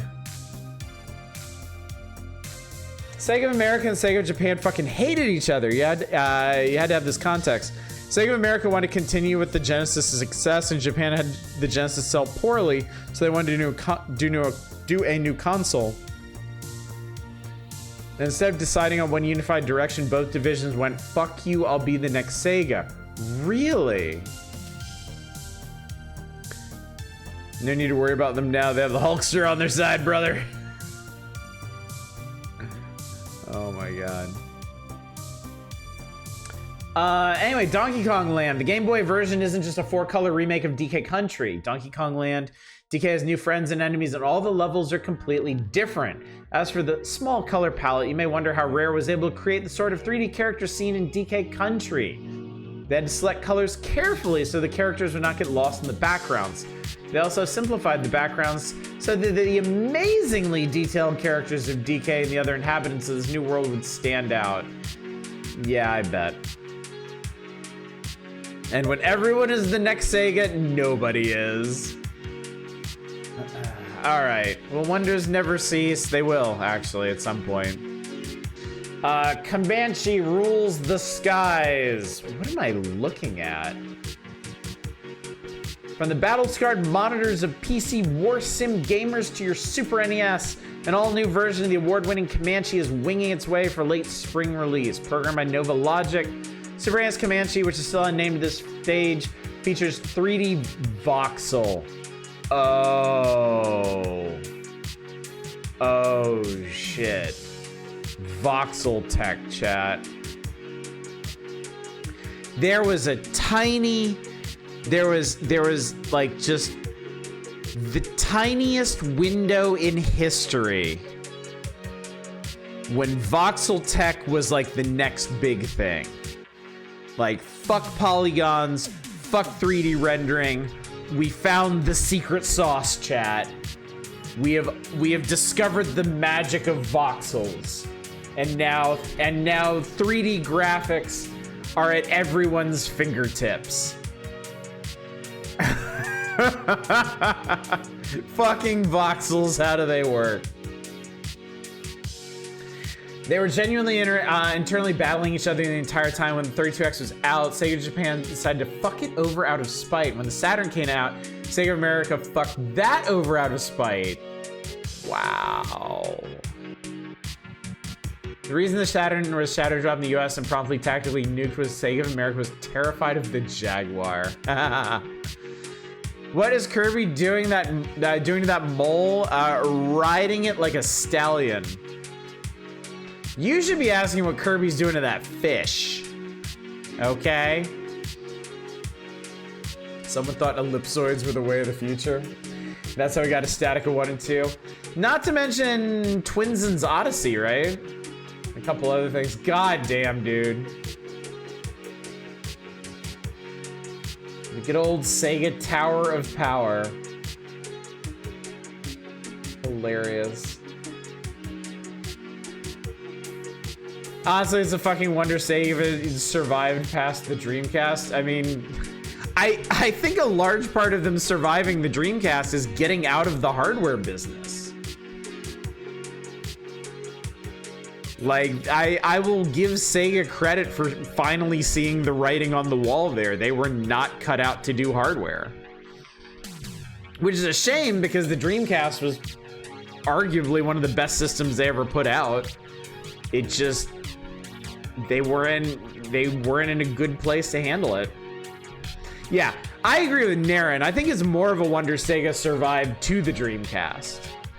Like, in the wake of the Genesis, all of their decisions were bad. Like, all of them. I think the exec of Sega at the time the Saturn moved on to Sony and went on to be the no 2D and games and JRPGs guy. I believe Twins is still polygonal. Oh, maybe I'm thinking of something else then. I might be wrong here.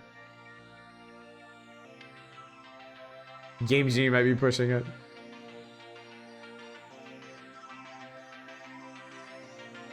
Oh, mole. I'm sorry. I thought you mistyped mole and mistook the hamster as a mole. My bad. I apologize.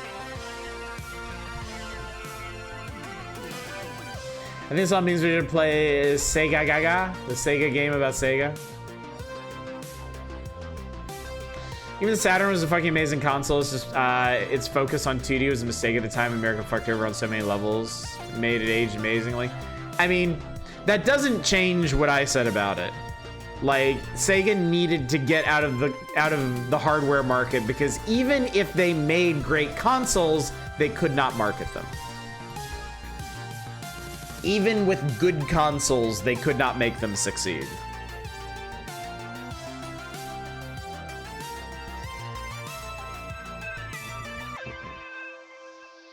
Isn't Sega Gaga just a Sega Gaga that affects the whole party? Oh my god. Nintendo dropping some stats here on Comanche. The 3D environments through which you fly your Comanche attack helicopter at 20 frames per second on its 30 minutes. Chat, there. Nintendo Power is getting all full of themselves because they have a Super FX game that runs at 20 frames per second. I mean, yeah, for the Super FX chip, that is good. That's probably why they dropped it like that. Like, don't worry, fam. It ain't gonna be Stunt Race FX all over again.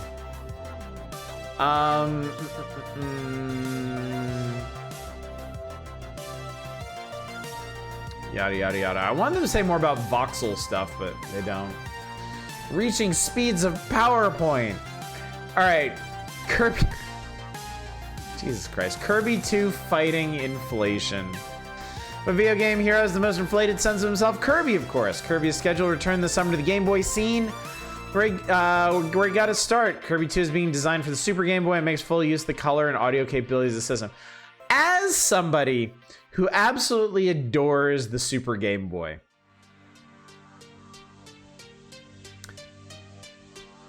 I am so sick of hearing about the Super Game Boy. I really, really wish that Nintendo Power would shut the fuck up about the Super Game Boy.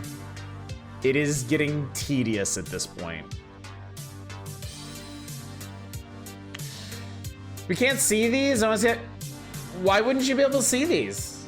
It's in the magazine, it's right here.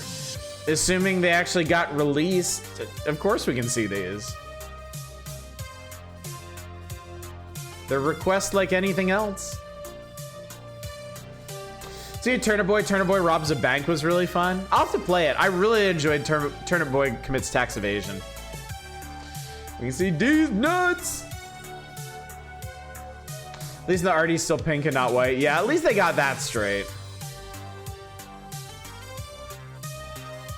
End Eve alert, chat. Jesus Christ. I used to be a man trapped in a woman's body, but then I was...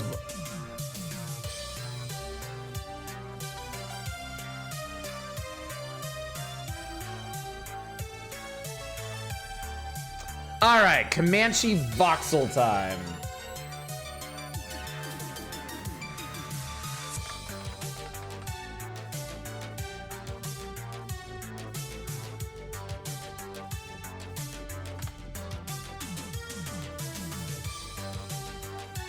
All right, let's see if I actually have this.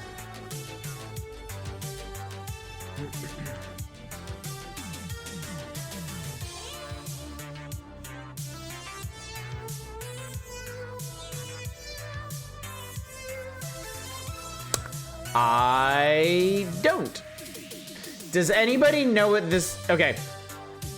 Assuming this game was released, does anybody know what the name of it was?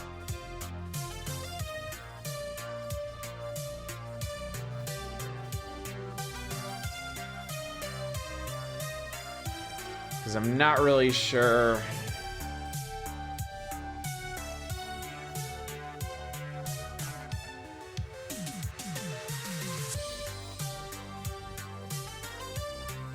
Canceled SNES port.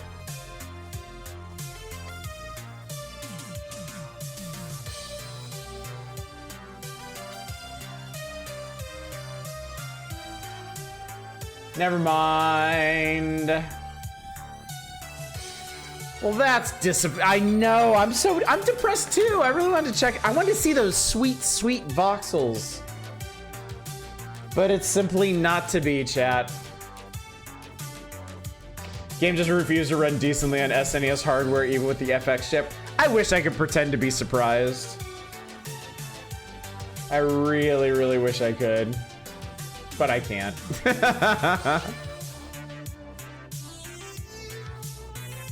Just watch your grandfather's slides of an air show and get the same experience. I know, dang it. What else we got here? They claimed F20 FPS with Nintendo Power. Yes! No, the 3D voxel technology is not the graphical rendering technique of voxels. Oh, this is something else, is it? This is something else, isn't it? NBA Jam Tournament Edition slams home. More NBA Jam, chat. What's the difference, though? Oh, this one has a 4-player mode? Oh, no. The original had 4-player mode. What's new? What's new? Biggest change, your team rosters are bigger. Substitute players. Battery backed up memory. Practice mode. The real thrill remains the same. Whatever, great, fine. Outcast did use voxels, yes. Outcast was like the kind of the big vanguard of voxel games, because that entire game is rendered in voxels. And it's an interesting game. I've actually meant to pick up the remake of it that came out a couple years ago. And I never did, because yeah, I spent a lot of time playing the Outcast demo.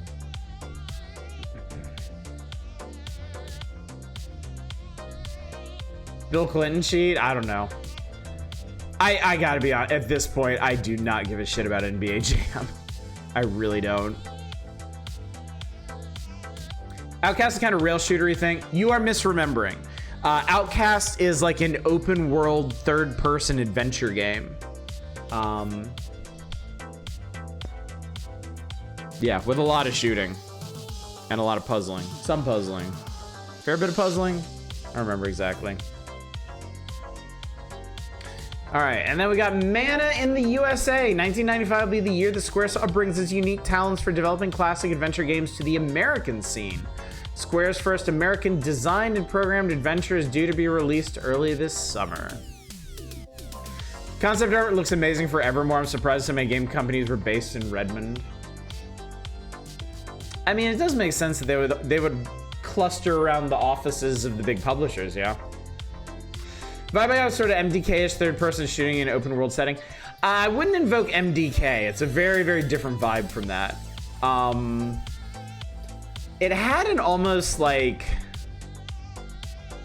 Stargate SG-1 feel to it, because your dude was like an explorer from Earth who got warped to this alien world, and a lot of what you're doing is just trying to figure out how everything works and like who's hostile and who's not, and how to negotiate the split between them. Because if I remember correctly, the world you're on in Outcast is it has like peaceful aliens being overrun by more aggressive ones. Outcast Remake is $1.50 on Steam right now. Oh fuck. Okay, I need to remember. In fact, I'm gonna open up Steam and navigate there right now because I want to remember to get that. I will get that and I will play that.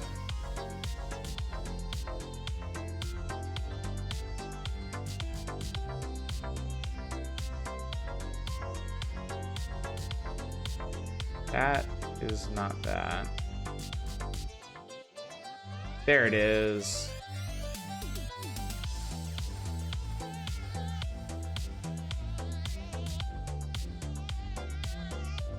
Aha, yes. Okay, cool. Here you go.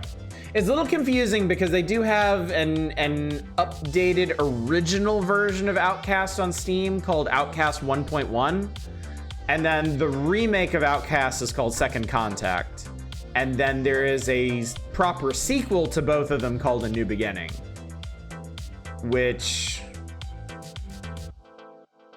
came out almost exactly 1 year ago.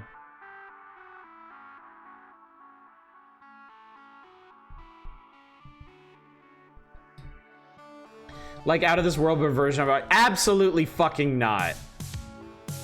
Do not invoke Out of This World in the same breath as Outcast. Redmond, Washington, one of the rates for hiring programmers was cheap at the time. I know a lot of why many devs are in Montreal as the government was just straight pay a lot of the operating fees. Oh, okay. Should we get one of them specifically? See, I don't know because I haven't actually played any of them. I am going to pick up Second Contact because I specifically wanted to get the remake and see what they did with it. I guess if you want something closer to the original experience, you should get 1.1. I'm not sure any of them are actually like. Hang on, I'm terribly distracted here. Okay, yeah. Outcast 1.1 is a fully 3D remake of the original Outcast. It doesn't appear that you can get the original voxel version of the game anywhere. Maybe on GOG, I don't know. But yeah, Outcast 1.1 is original Outcast, but in 3D and not using voxel tech. And then Second Contact is a full remake. And then New Beginning is a sequel.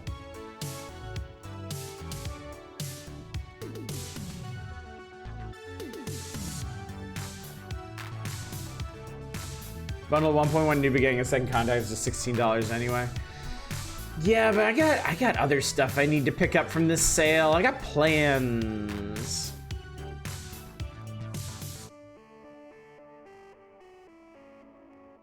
Oh, the lunar eclipse tonight. Neat.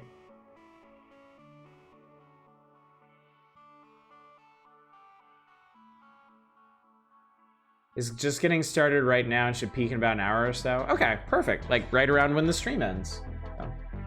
The original is a bonus download if you get the 1.1 version on GOG. Okay. Oh yeah, I need to check GOG actually. I might have it on there already. Maybe I'll just get them both on GOG. They're kind of better for older stuff anyway. So far I picked up Chrono Trigger for Inevitable Replay and Dragon Ball Xenoverse 1 and 2. I've got a cart full of stuff that I want to get. Some games that have been on my wish list for a while, and some DLC for some stuff that I want to get into. $1.50, I might buy this. It's only 25 cents more than a plastic trigger from the Dollar Tree. I mean, yeah, it's got to be a real shitty game to not be able to extract $1.50 of enjoyment out of it. You know, at that point, there's really no obligation to like finish it or even get halfway through it. If you play it for an hour and have a good time, that's still money well spent, right? Okay, anyway, tentatively titled The Secret of Evermore, this game utilizes the Secret of Mana game engine, but the story, artwork, and goals are all homegrown. Coming up on something awful has absolutely ruined the term homegrown for me. Development Center at Square's Redmond office has been working on the game for over a year. At this writing, will have put in more than 18 months by the time of its completion. Their efforts look terrific, from the SGI rendered boss characters, the open architecture, the design. In the game, your teen hero and his dog explore the nightmare world of Evermore and seek to restore its balance. The 24 megabit game features the item wheels from Secret of Mana, mode 7 sections, a battery-backed memory, and storyline that includes references to popular movies. Hero's dog transforms into helpful forms. They pass through prehistoric jungles, volcano, ancient temples, a futuristic city, and other areas. Other innovations include cinema text, a trademark technique for smoothly displaying game and text dialogue, the ability to summon defeat enemies to help you in battle, and multiple solutions to puzzles. With all these goodies, The Secret of Evermore could well become one of the biggest games of the year. I wonder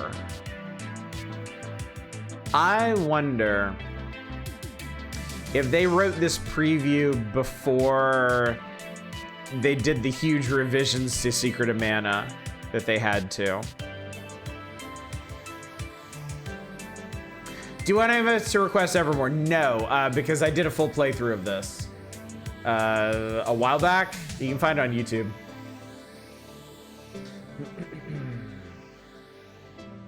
Teehee. Have you played Outer Wilds? Not Outer Worlds. Yes, I have. I streamed Outer Wilds. I streamed Outer Wilds and the DLC. And since you mentioned it, I played Outer Worlds on my own time, not on stream. I found it hard to get into Evermore. Resource-based magic was a bit crap. I didn't mind the resource-based magic because the really useful stuff, it wasn't hard to cap out on the materials for it if you're a bit patient. Music's familiar. I think it's Mega Man, right? Yeah, you should know what this is. It's from Mega Man 1. You just went through this. Bonus points if you can tell me what stage. Had the elixir issue in it, had no issue using the cheaper stuff the dog could sniff out for you.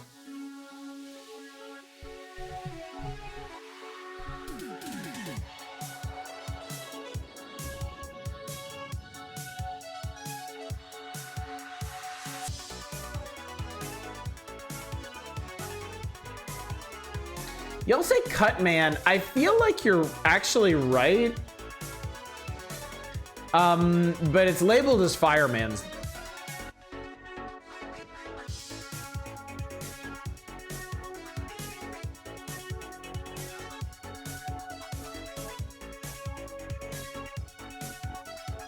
Real answers who gives a shit is Mega Man. I care, Eva. God damn your eyes.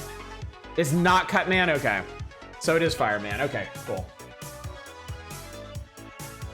Yeah, this is fire.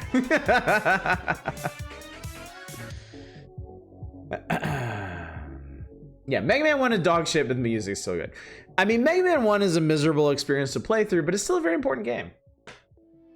Still a very important game for us. Okay, I just don't care, chat. It's a fucking stock car racing. Kyle Petty's No Fear Racing. No fear, chat.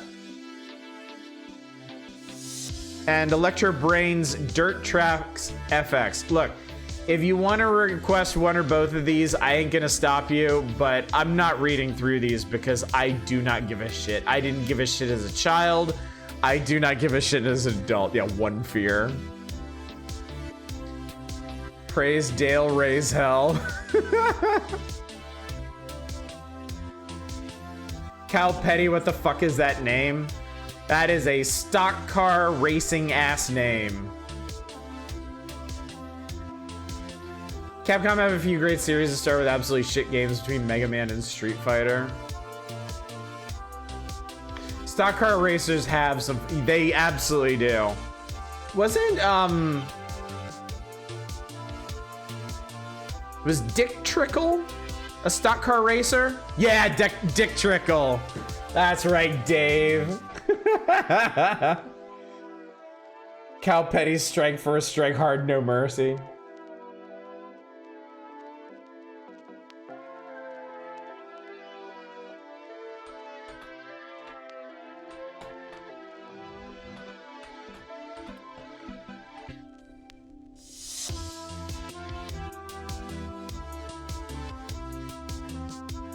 There's a gritty RC Prem mid-90s remake. Good question. Well, it would come with the Super FX chip.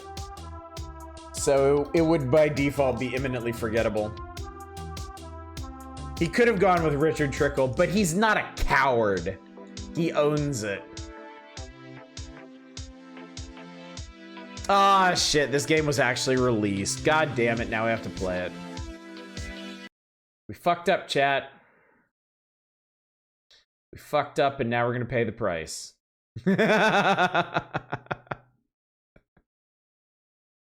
It's really counting on this one being canceled.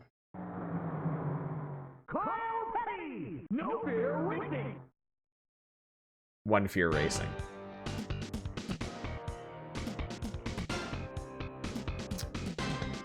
Let's do just a single race, just one. Let's actually race. Not Star Car Racer, but Hoof Hearted is a great horse name. Might not get till you say it a few times. Imagine asking someone what their name is, and they say, "Oh, it's God."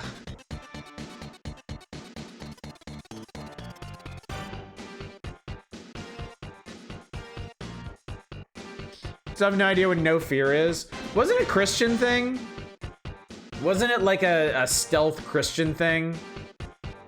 Like no fear of death because Jesus is my co-pilot or some shit. Drive the fucking car, man. Start your engine.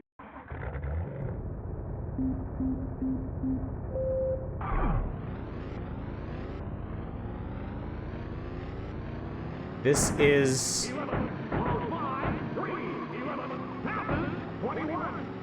Oh my god, they got the fucking announcer from Rock and Roll Racing. I thought he sounded familiar. Why am I not going anymore? What the fuck? What's going on here?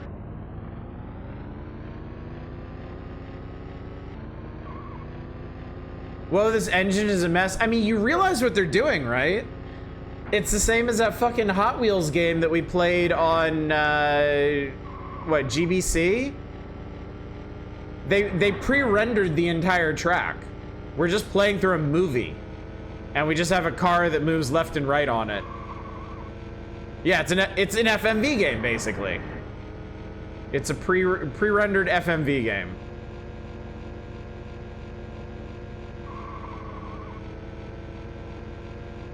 Which, I mean, gets the job done, but frankly, if you're gonna go this route, I think you need a few more frames of animation.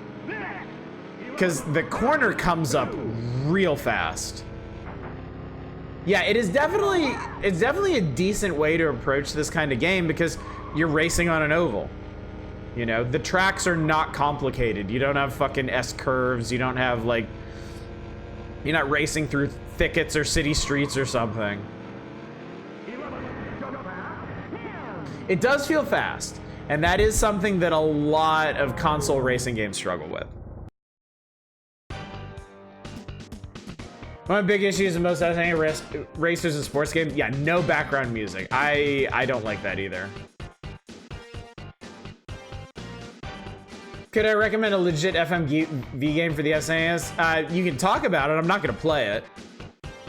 In fact, I think I know which one you're gonna talk about because I think it got put on the import night list way back when. Apparently, No Fear was just a clothing brand.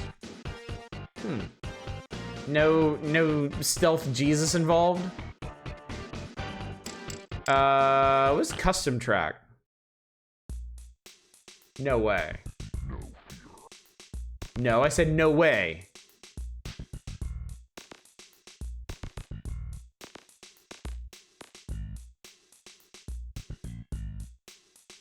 Okay, this is a shock.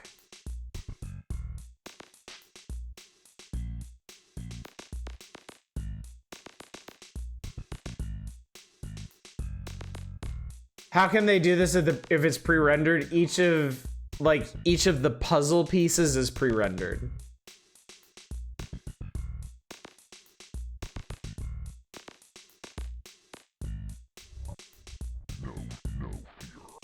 No fear. Yeah, chunks. I'm pretty sure is how this will work. Track complete. All right.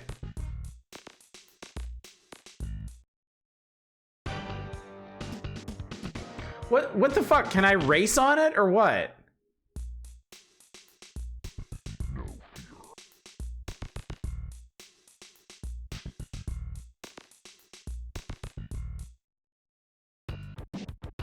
Ah, you can choose the music. In your face. Climate. Oh, cool. Let's put in the desert.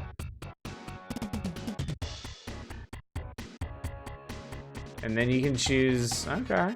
Okay. Can we do this? No, god damn it. I want to race on my custom track. That's the whole point of this.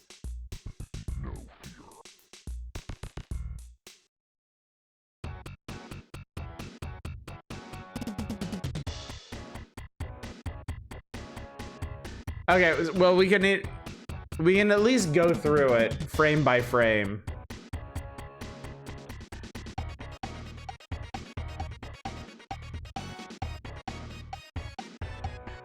Maybe go to single race. Maybe. I just want to race on it, man. Just let me race on it. Ah, yeah. Okay, you were right. Yeah. Cool, cool, cool, cool, cool, cool. Loving the cowbell. Do it. Gentlemen, start your engines.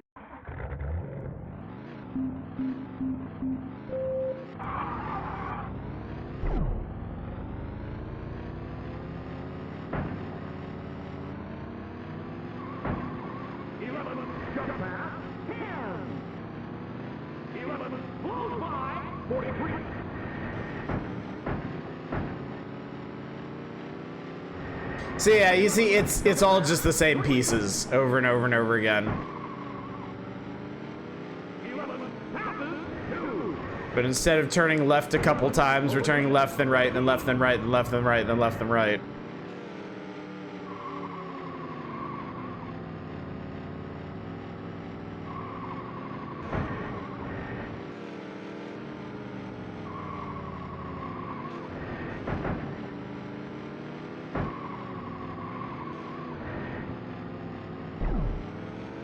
Apparently you have nitrous in this too.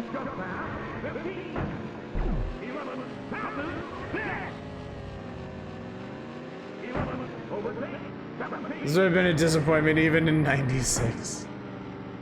I think it's an interesting spectacle up front.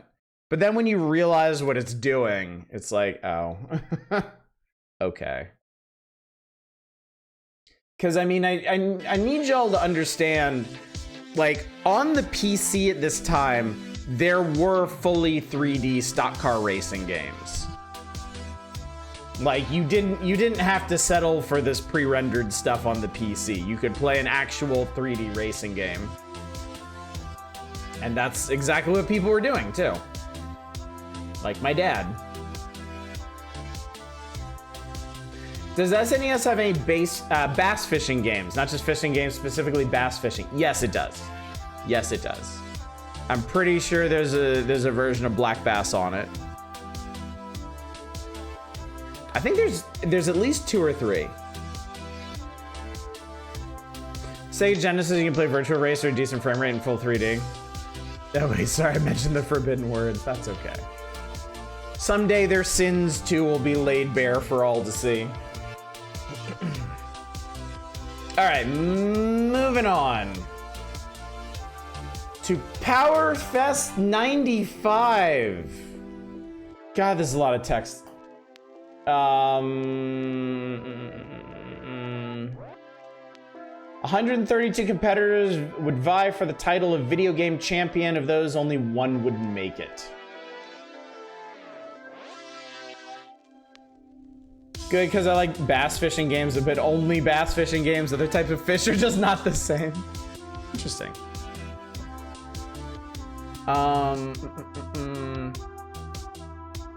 Before the players, okay.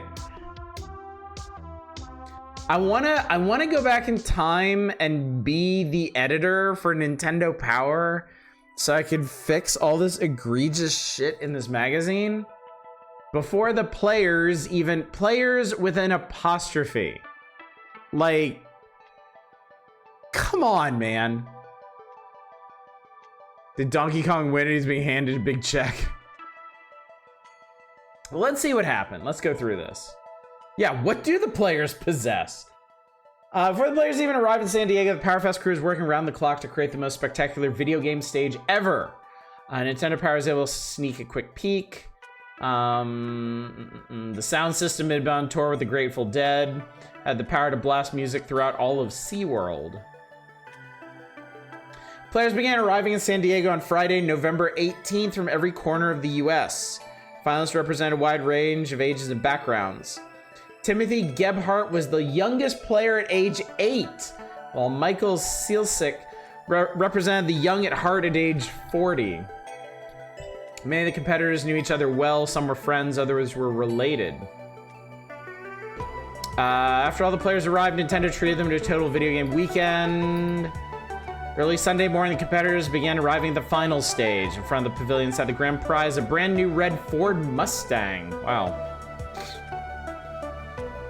If players weren't ready to play before seeing the car, they were certainly ready afterwards.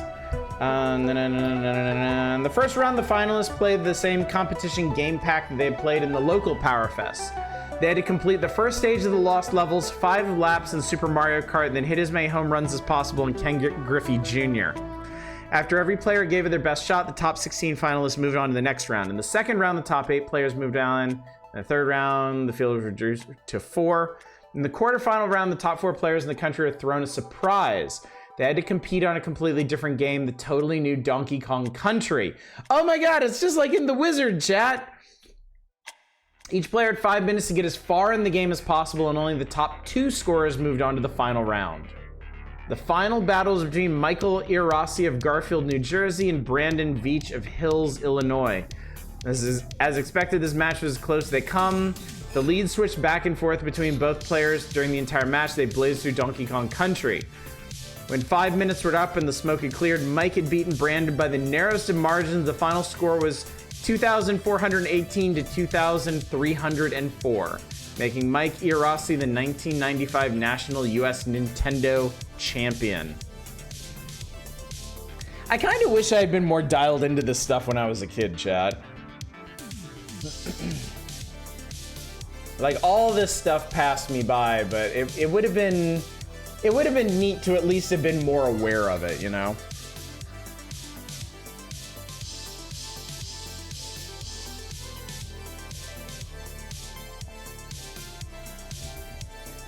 What happens if an 8-year-old wins a Ford Mustang? It goes to their guardians.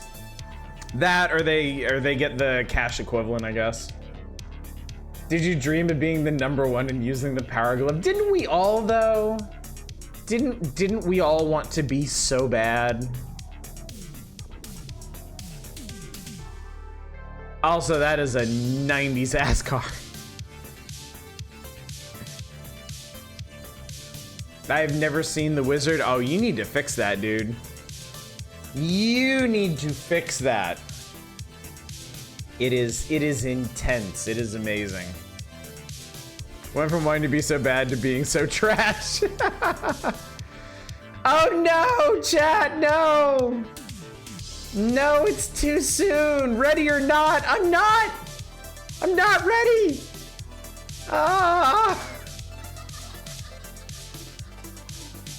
You can see The Wizard and Buckaroo Banzai at the same time on 2 screens.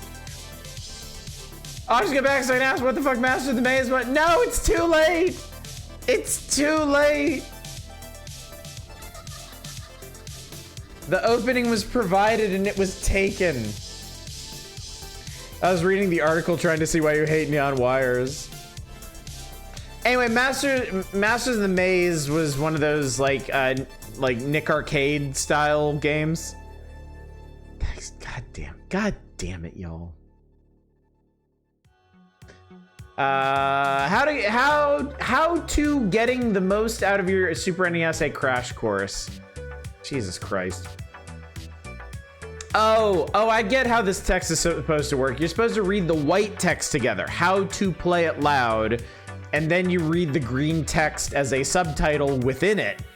Getting the most out of your Super NES a crash course. That's fucking terrible. Even the music is laughing at you. Find the audio and video inputs. If you have audio and video inputs on your TV, disconnect the RF switch from your TV and Super NES. Attach the stereo AV cable to Super NES multi-out port. Next, attach the yellow plug to the video in. Use better cables if you can. Use the Super VHS input if you have that.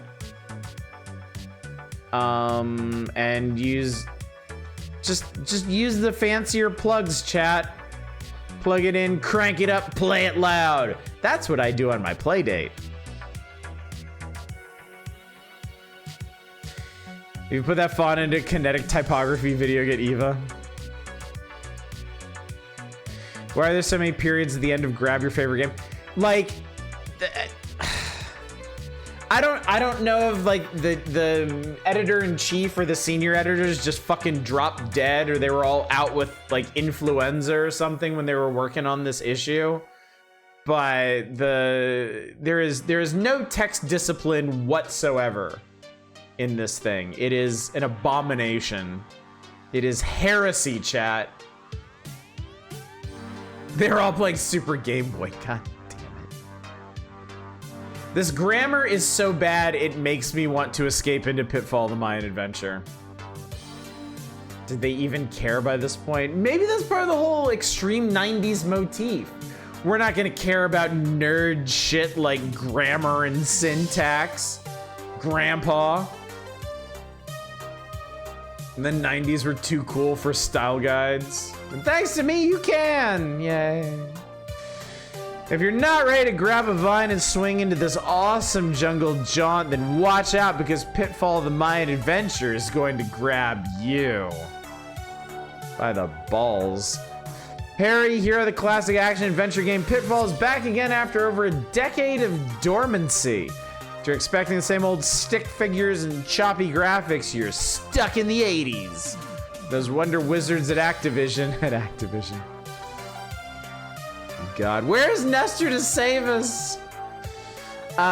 Create a spectacular Super NES sequel that is a feast for the eyes, ears, and most importantly, the fingers. Pitfall Harry's character looks and moves so realistically, it's hard to tell whether he's going to jump across a treacherous ravine or out of your television into your living room. Do you think you can swing it? I don't wanna. Video game.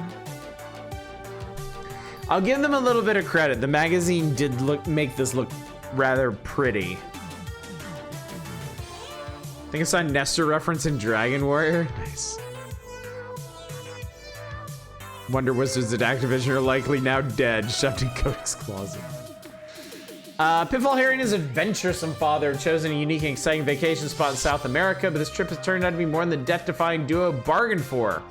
At the legendary temple of I can't pronounce that, Pitfall Harry stands captivated by the ancient Mayan ruins. Suddenly out of nowhere, an entity of unknown origin abducts dear old dad. Okay, so Pitfall Harry Jr. needs to rescue Pitfall Harry Sr., huh? You a rectum? How dare you?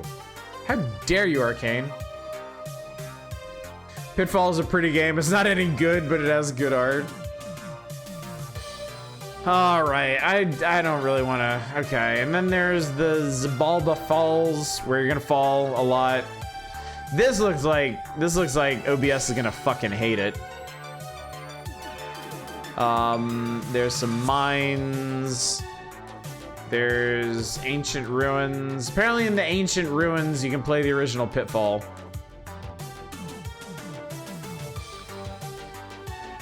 And then...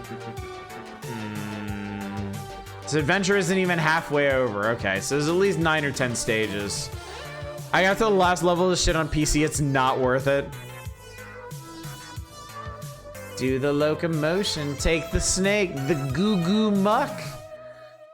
All of this is terrible and I hate it.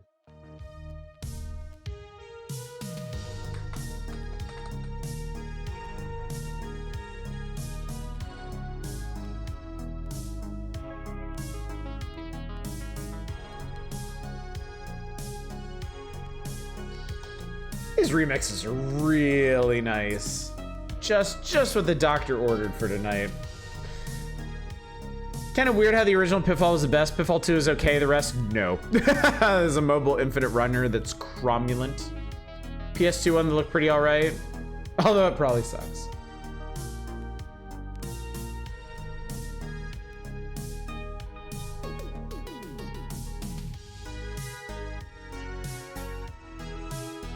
All right, I gotta stop you there.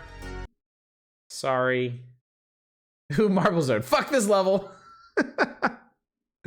An amazing song for an absolutely garbage level. Making another Pitfall is a classic game development pitfall. They've fallen for the classic blunder.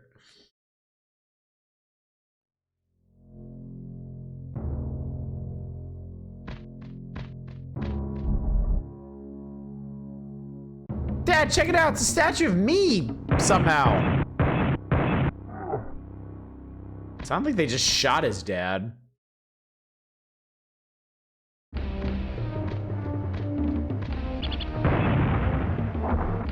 Alrighty, here we go.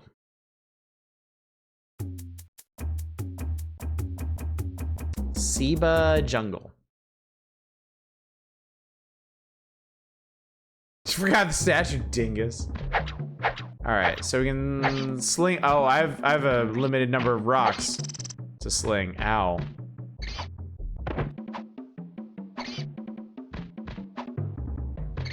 You want to get that, champ? Oh, there we go. This game is like weirdly fast. Like it is too fast. Camera's making you sick already? Yeah, it's... Is that a tongue? Oh no, I think that's a heart. Never mind. That's fine. As long as it's not a tongue. That would just be gross.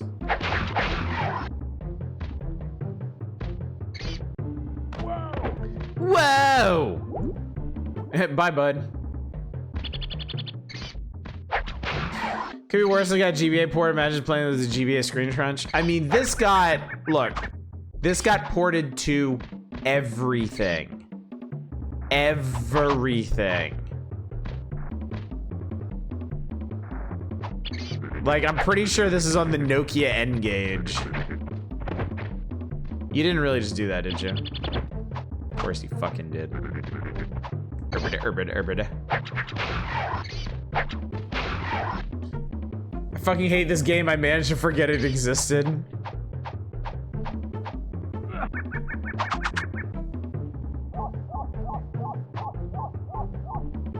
I mean, it's a shame because look at this. Like, this is honestly really impressive for the Super NES. This is some gorgeous art and animation.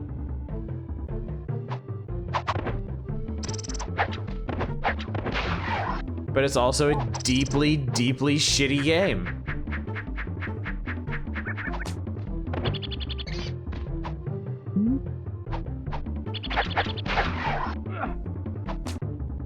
You know what? You know what the problem with this is? It feels right out of the Earthworm Jim playbook. Like, I feel like I'm playing Earthworm Jim right now. And I don't want to. Because Earthworm Jim is another game that looks amazing and plays like shit.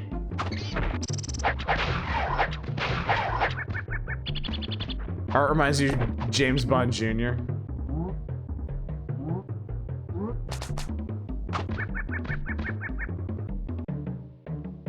Oh, you can actually crawl. That's cool. Oh! Did I just get yeeted back to the start of the game? I did. I did. I don't have a clue what is a platform except you're standing on at the moment. The old jungle dangler.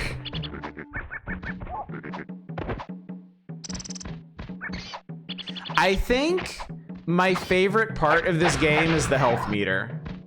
I love that the health meter is basically an alligator getting closer and closer to eating you. I think that's really clever.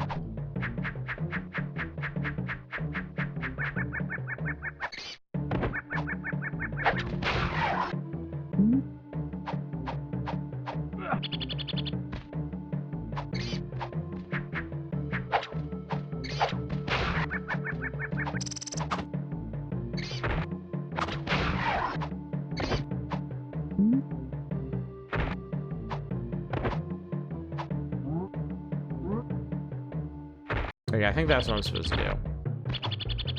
And grab the other one. There we go. Cool. How about the magic rock?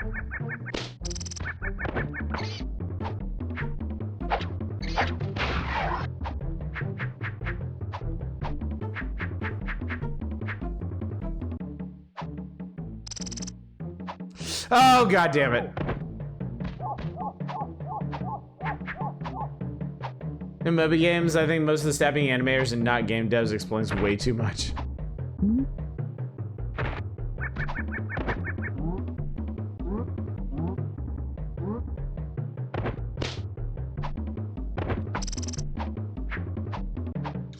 Yeah, this game desperately needed a more zoomed out view. It is way too zoomed in.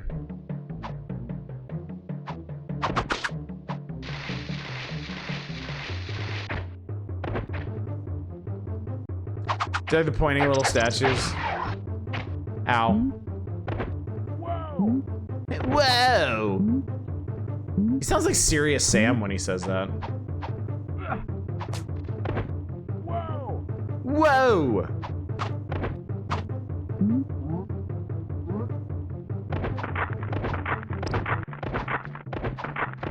Whoa! Whoa!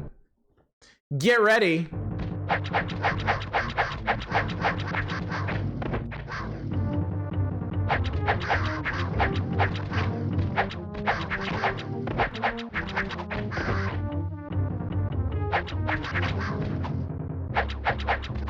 Like, this is way the fuck too fast. Like, you can't even see it coming. You just have to know. Well, I did it somehow.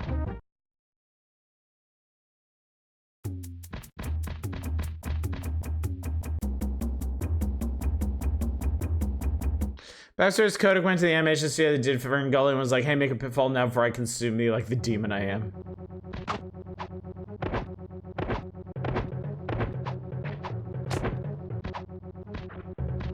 And then they put every marketing dollar in existence into it, didn't they?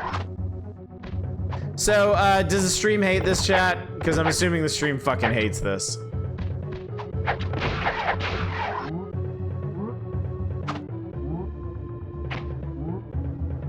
It hates it? Okay. Alright, look. I think I've proven my Pitfall bona fides here, okay? I beat stage 1. That's all I really want to do. Oh, it's not so bad on your end? Not too bad. We hates it? Well, I hate it too. Even if OBS it doesn't hate it, I do. So let's move on, shall we? Yeah, streamer hates it though. And that's the one that matters. Plus we get to go back to listen to this exquisite Marble Zone remix.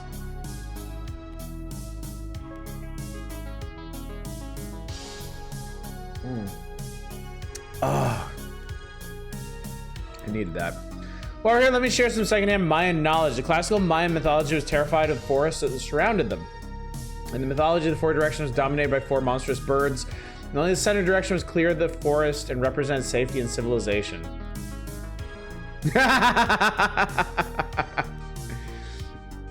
I am not kidding when I say I hate Pitfall. I truly, truly do hate it.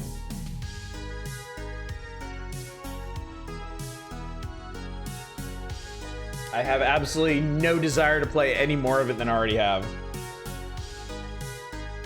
I don't want to see the goo goo muck. A waste of time? Yes, this game is, in fact. We're moving on. We're moving on. We're getting out of here.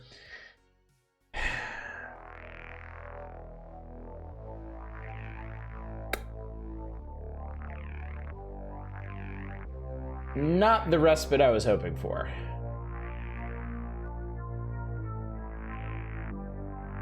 That was a remix of Marble Zone from Sonic, yes. I don't hate you enough to request this. I guarantee you someone in chat does, though. Aero the Acro-bat. How far out are we from Aero the Acro-bat 1? I feel like we just played that shit. Am I just time not meaning anything to me anymore, or like, I feel like it's been less than a year since Aero the Acro-bat 1.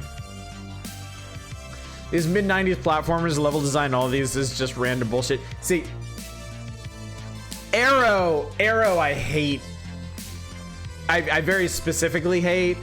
Aero the Acro-bat 1 is just a wretched game. Because it wasn't enough to just have a bullshit sprawling level. Every level would have some kind of arbitrary objective you had to do. So you also had to like literally jump through hoops or collect junk.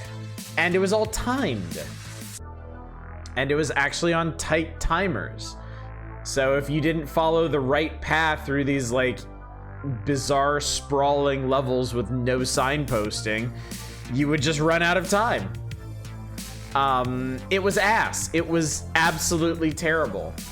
And I am, well, all I have now is an absolutely futile hope that Aero the Acro-bat 2 is in some way an improvement.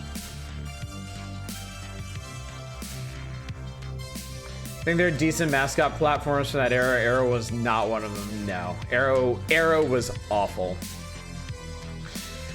Aero the Acro-bat is back, but so are all of his evil nemesis. When we last left Aero, he defeated the evil industrialist clown Edgar Ector by dropping him off a bridge. Unbeknownst to Aero, Ector managed to escape with the help of Zero, Sunsoft's other fuzzy hero. Exploring Ector's fortress, Aero found a magician's box. This magic box takes Aero to a strange land, the beginning of Sunsoft's latest adventure. Okay, great. Aero's find out hold no pile of trouble. He's also managed to learn a few new tricks that will help him escape from danger. He can slide, he can fly, he can drill.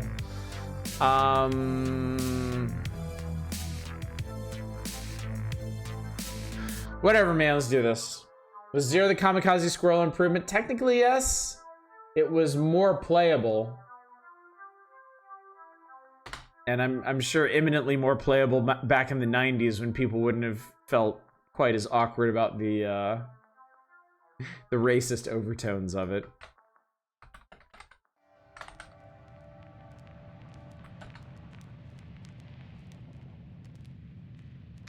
If it's a mark to the quality Zero is made at the same time this is being made, so they would have been split between both games. Ah, okay. So Sunsoft was all in on this mascot platformer shit, huh? They were determined to make this a thing. All three games came out within a year. Wow.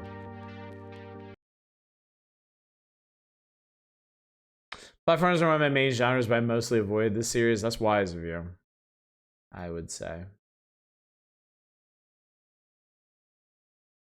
I feel like all these games have had the same, like right screen at the very front.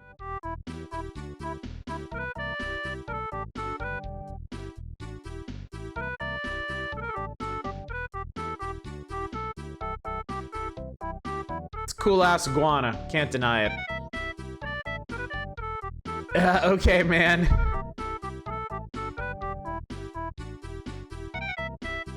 He looks like a vamped up Mickey Mouse.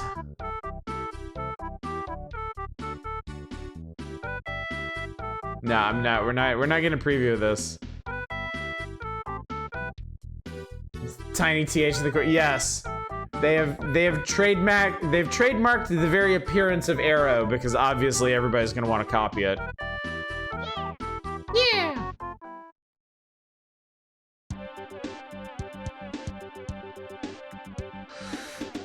Previous, I don't care, man.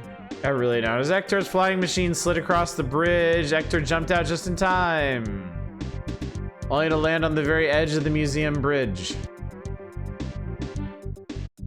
Aero moved towards him with one last drill move. Ector was knocked over the edge. Hey, you know, be cool seeing this. All right, we get to see him fall at least.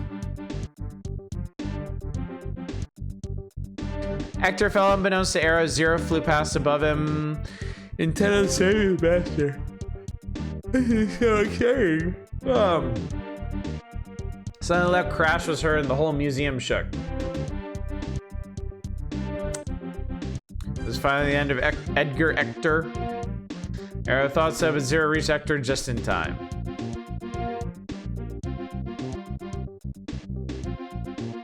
It was Ector's flying machine that had crashed. Zero, put plan B into action immediately.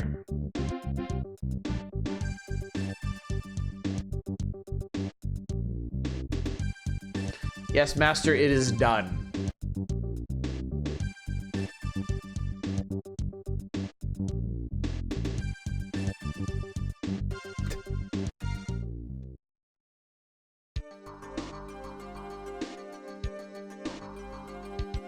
Aero wandered back into Ector's Museum of Horrors. As he explored, he accidentally found a curtained entrance. No ring, though. Aero's amazed at what he found. Hovering before him was a magician's box.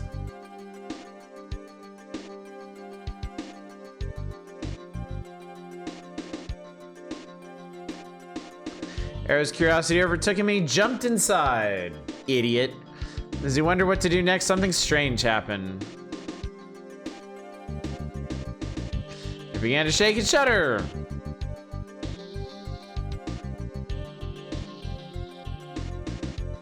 Suddenly there inside it completely disappeared.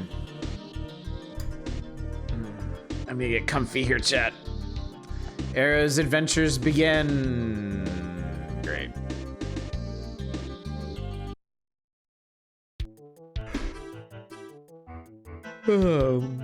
Bell Castle, Act 1.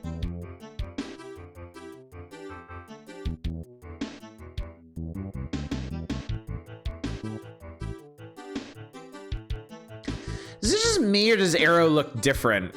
Like, smaller in this one?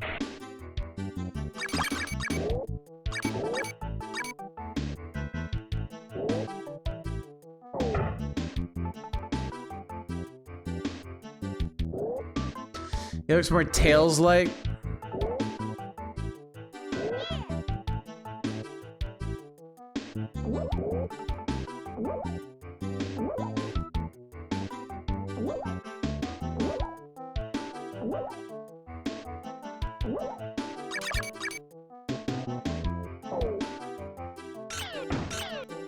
Oh yeah, I can throw stars. Okay.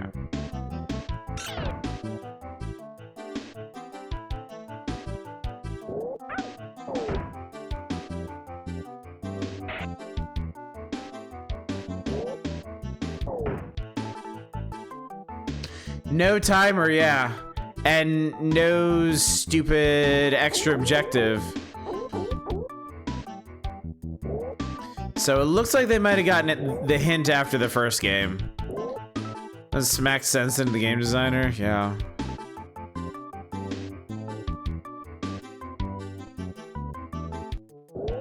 Oh, fuck.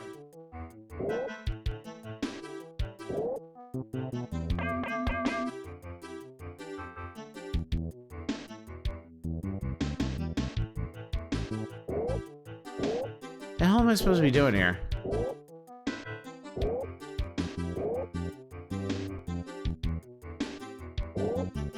Oh, my bad. I thought that was a wall there.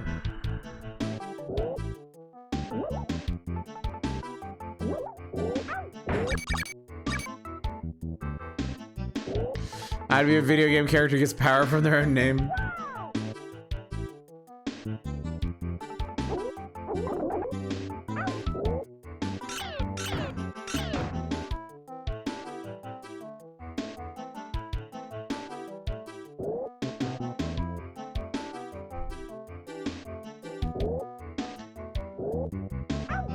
Going fast, chat. Aero, go fast. Those are monk clowns. Thumbs up.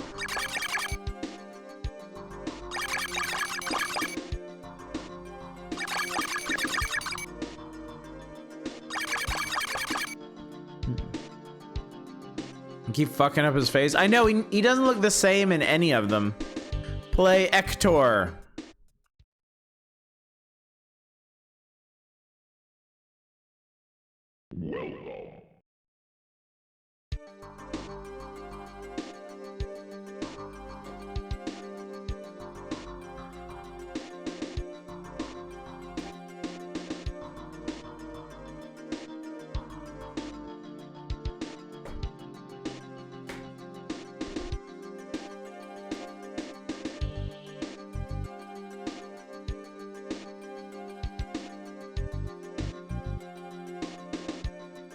I'm a genius, chat.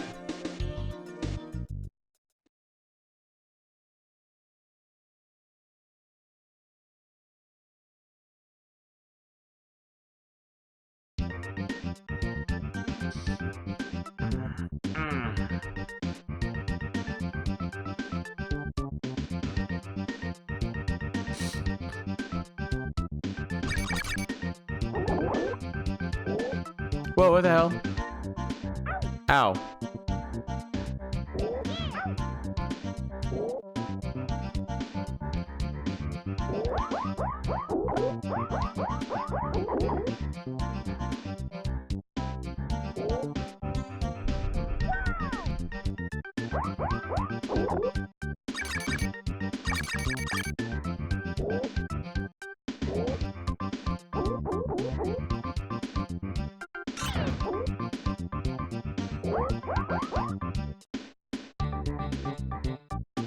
Emily was considering saying, could you speed up a bit to a 3-card Monty dealer?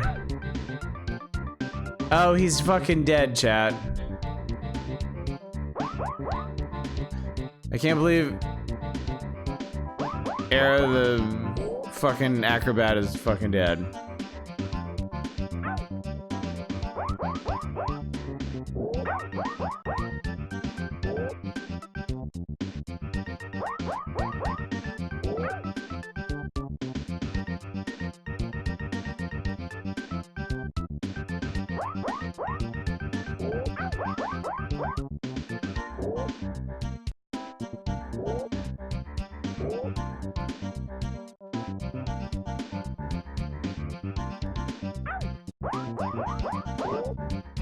I'm sorry, I just don't care. This is putting me to sleep, like literally. Why'd they place an enemy there? Game's still bad. Game still bad, chat. Aero the Acro-bat cannot be salvaged. Aero the Acro-bat is just.